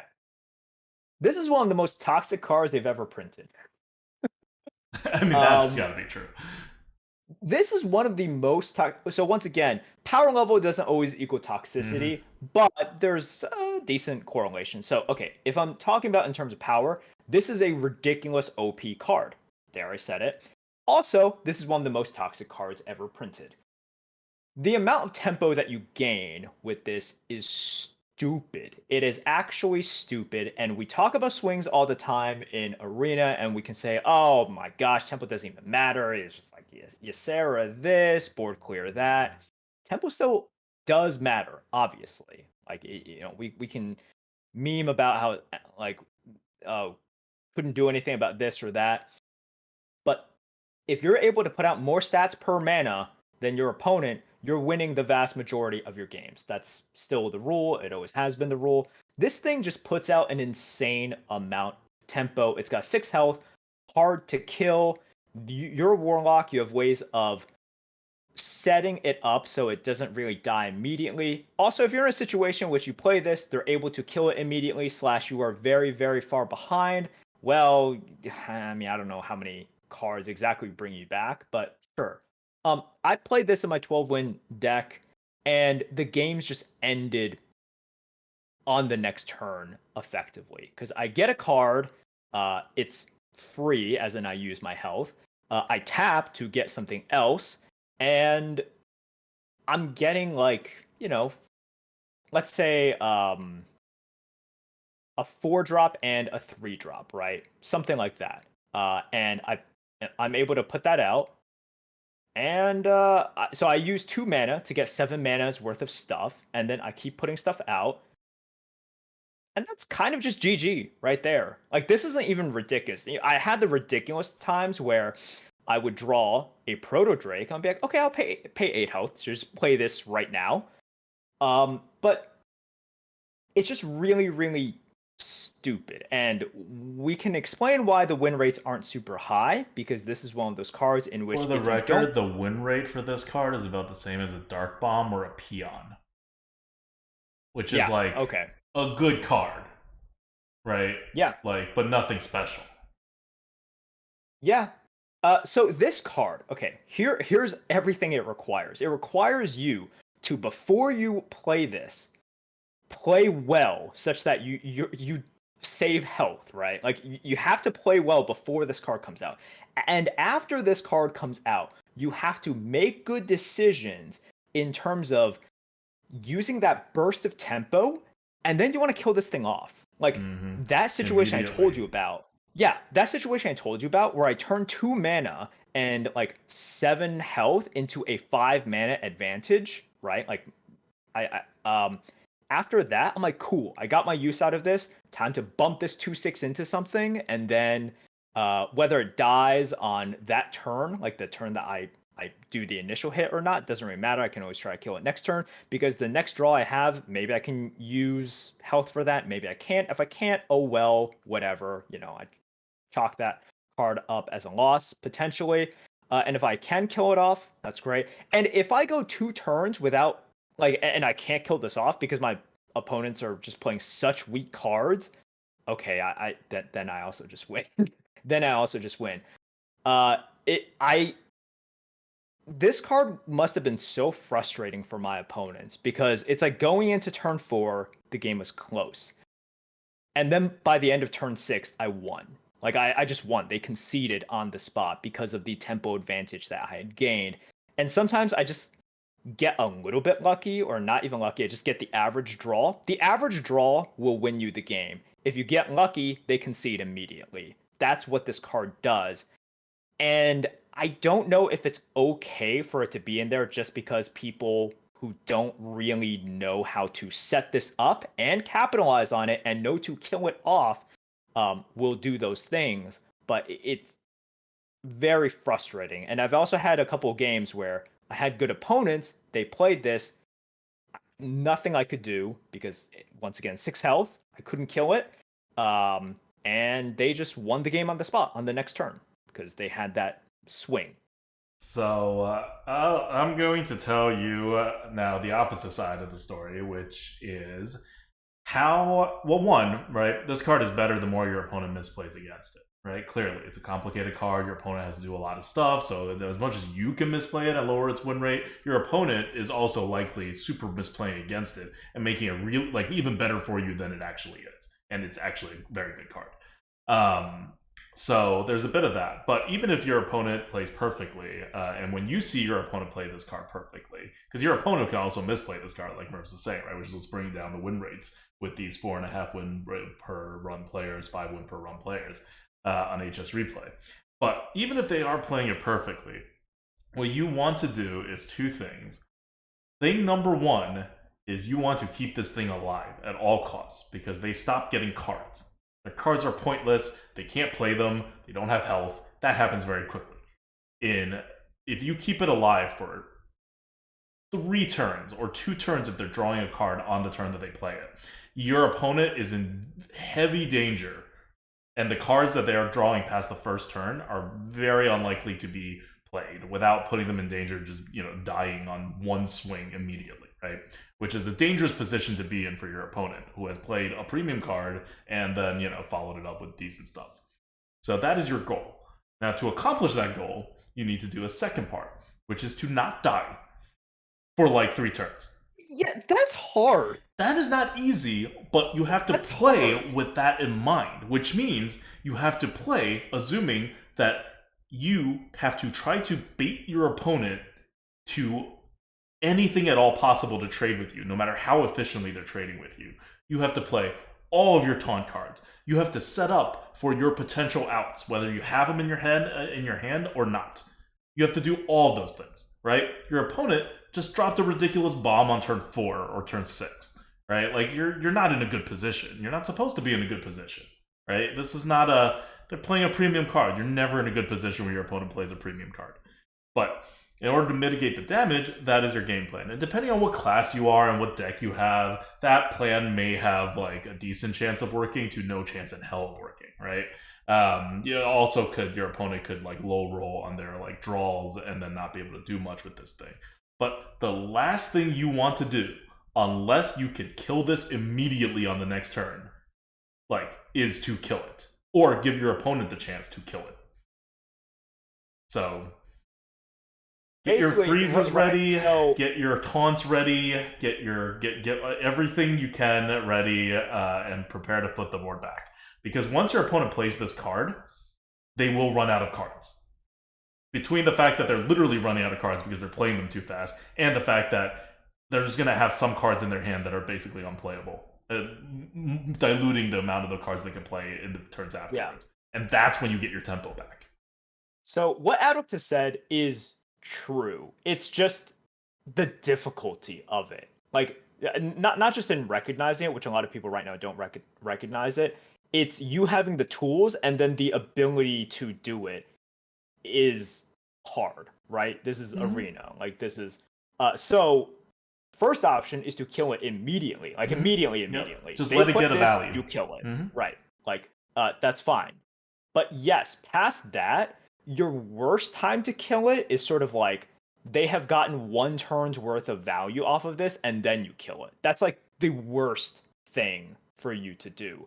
So if it has survived a turn already, And if you're able to, in an advantageous way, like, don't kill it on the next turn. Like, keep it alive, try to set something up.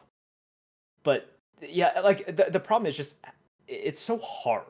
Like it's so hard for anyone to do. I've tried it. Like when I've lost against this card, and because I faced this card after I played with it, so like I really understood the pressure that you can try to put on someone by doing that. But it's kind of like the I mean it's different, but it's kind of like that Fell Reaver effect, right? Where Oh, it's by like, the way, oh, Fell Reaver nowadays, don't take it. It's bad. it's okay. Okay, it's not bad. Depends on your deck. No, But it's like, not bad. definitely It's think about it okay. really hard. It is no longer a premium neutral. No. But yeah, it's okay. So yeah, this has that semi Fell Reaver effect.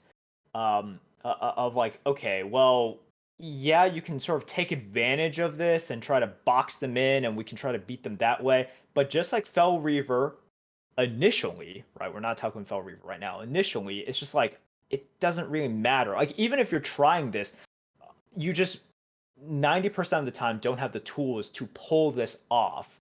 So you just lose. And with Stealer of Souls, you just lose. Like I play Stealer of Souls.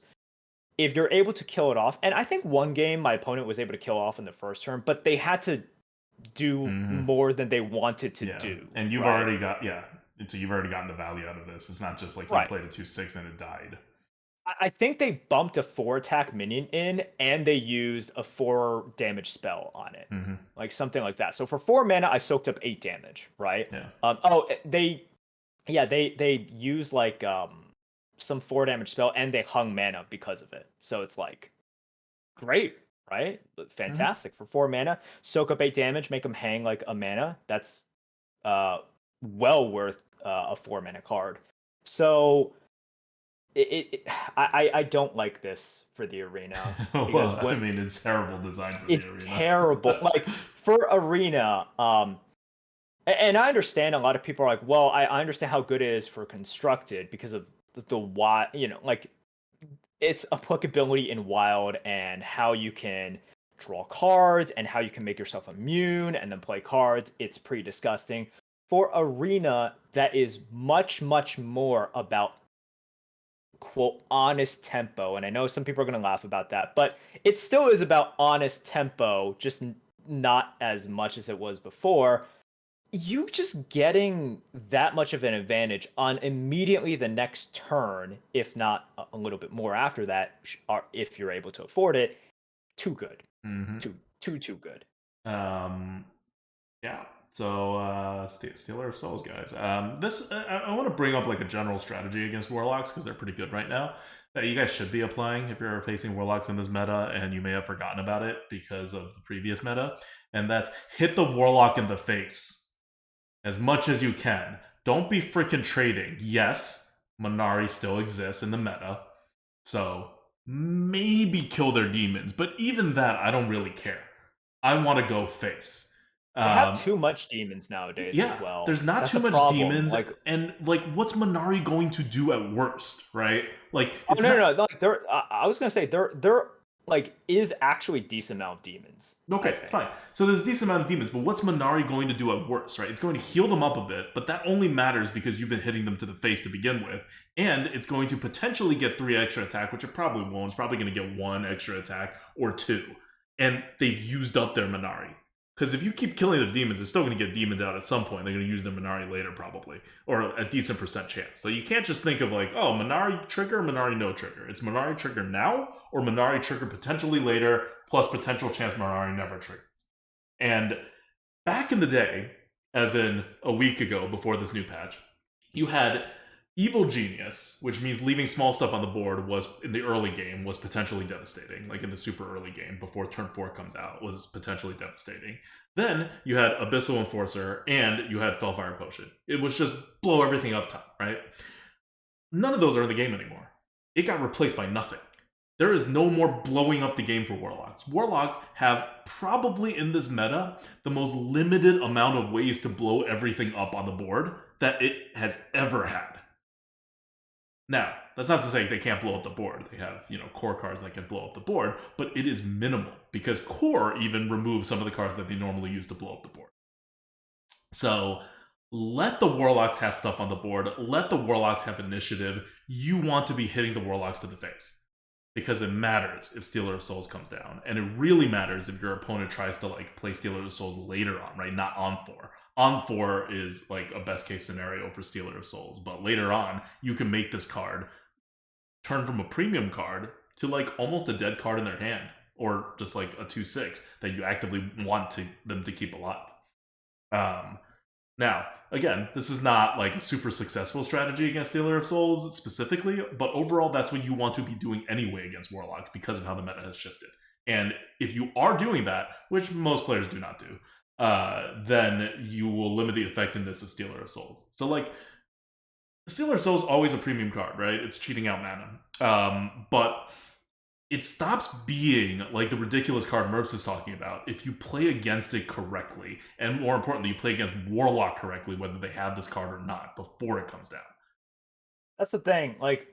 It's more so about your decisions beforehand and doing a proper risk assessment.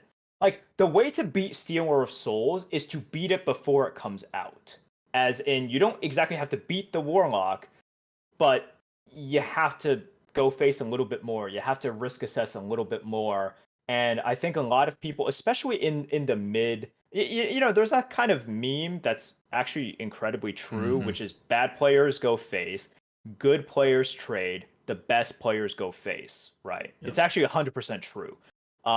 So Stealer of Souls is this is one of those cards in which you just gotta go face. You want to 5-head it and think about it and then go face, but you want to be going face a little bit more often, because otherwise stuff like Unstable Shadow Blast, Stealer of Souls, is just gonna completely wreck you. And the trades that you made before, yes, you could lose to a Minari Mosher, but you need to start doing those calculations in your head of, okay, well, if I'm so afraid of the Mosher, but then because of all that damage I missed to the face, they are able to advantageously use the Shadow Blast, advantageously use Stealer of Souls, then I definitely lost, right? I lost super duper hard.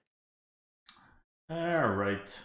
So that's Warlock. Finally, we have Warrior. Warrior has Man at Arms, 2 mana, 2/3, Battle Cry. If you have a weapon equipped, gain +1/+1. I don't want to talk about it. It's fine. Common. It's whatever. Next one, Whetstone Hatchet, 1 mana, 1/4 weapon, so it's a Light's Justice, but for Warrior. But after your hero attacks, give a minion in your hand +1 attack. Very good card for Warrior. I think it's deceptively good, just because when Warriors can do things very good on curve, everything is very good. And for Hatchet, their best weapon right now is comes out on turn, what is it, 5 or 4 potentially? I forget what the turn is. But which weapon are you? Outrider's Axe. Okay, so Outrider's Axe is on 4. What's also on 4 is Sword Eater. So those are your 2 best weapons, by far. And Sword Eater is not a weapon, but it does replace your weapon. So this works perfectly with both of them, in that you can get rid of them. You can basically use up this entire thing before you play your Sword Eater, at least. And Outrider's Axe, maybe you want to play that turn after, or you just lose 1 charge at this and it doesn't matter. And in the meantime, you've been buffing your hand with 1 mana while having a ping. Later on in the game, you still get enough stats for this to be okay. It's no Imprison Gnarg, right? This is not going to compete with Imprison Gnarg, but it's in that next level. And there's a pretty big gap between Imprison Gnarg and the Troublemakers and Outrider Axes and Sword Eaters and the next level for Warrior, but it is there. It's good. Don't think of this as a Fiery War Axe. It's way better than a Fiery War Axe. Yeah. This is fine. What you're really paying is the weapon slot.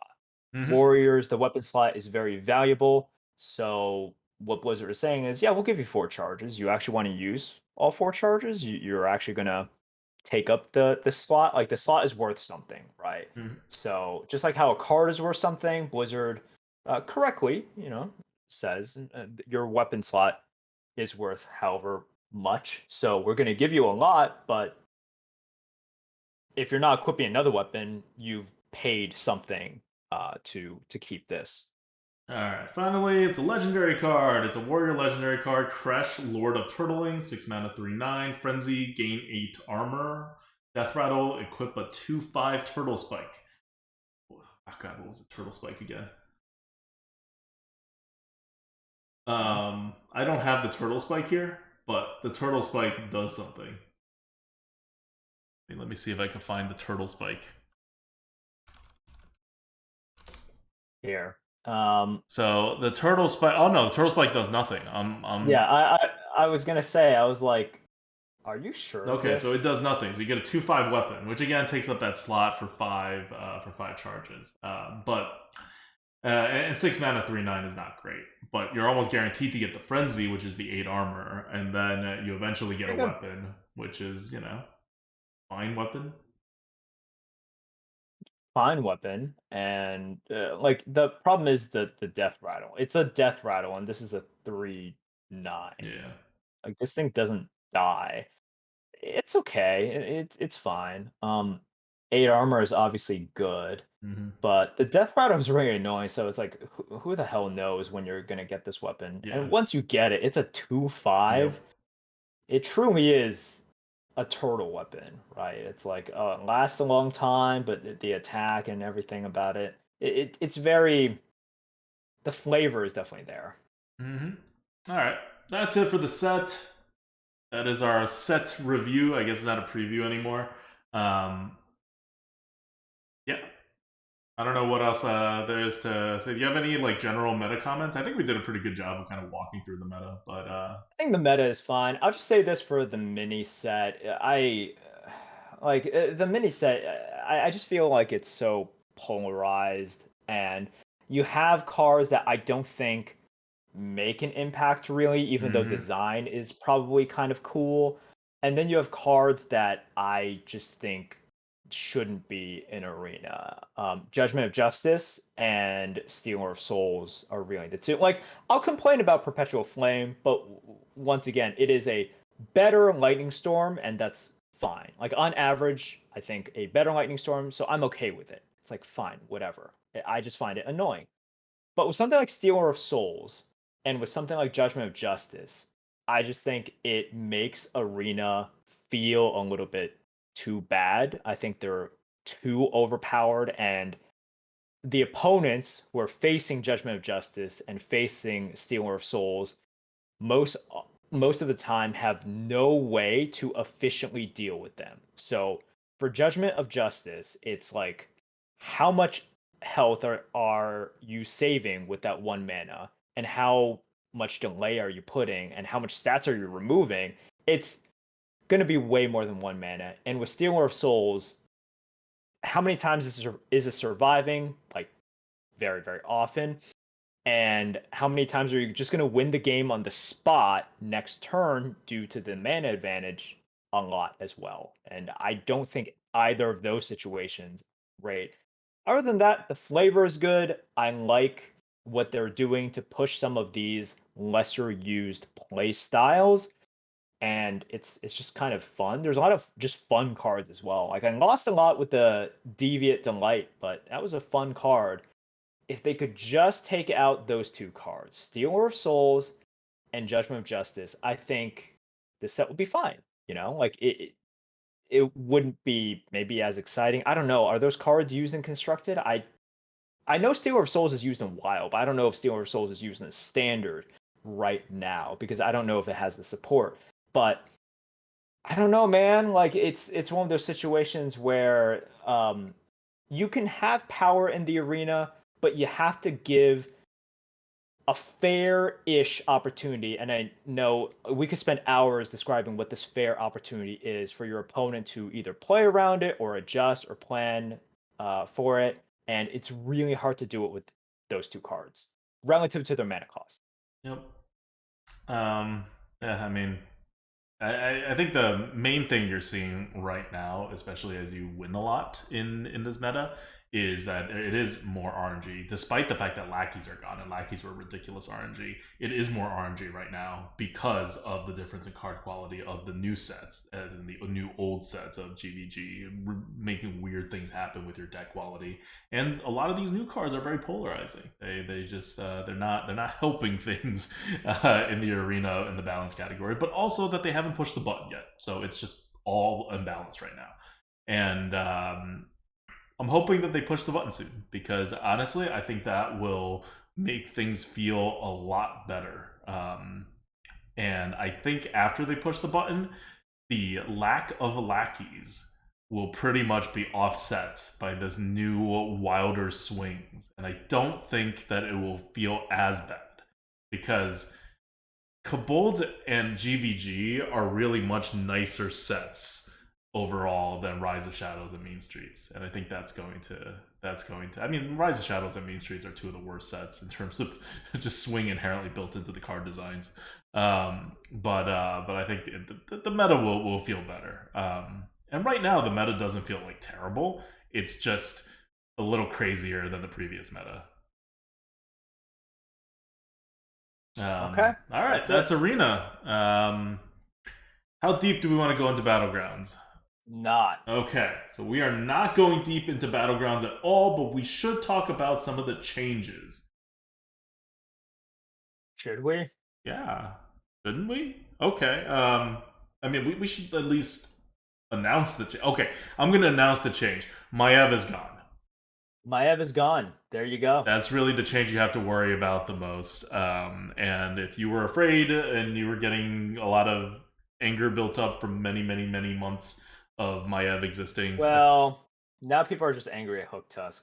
So it's I mean, they should be. Hook Tusk is stupid. Hook Tusk should not be in the game either. I keep saying this. I've been saying this about Hook Tusk since it existed. I've been saying this about Maiev since it existed. But Blizzard doesn't listen to me.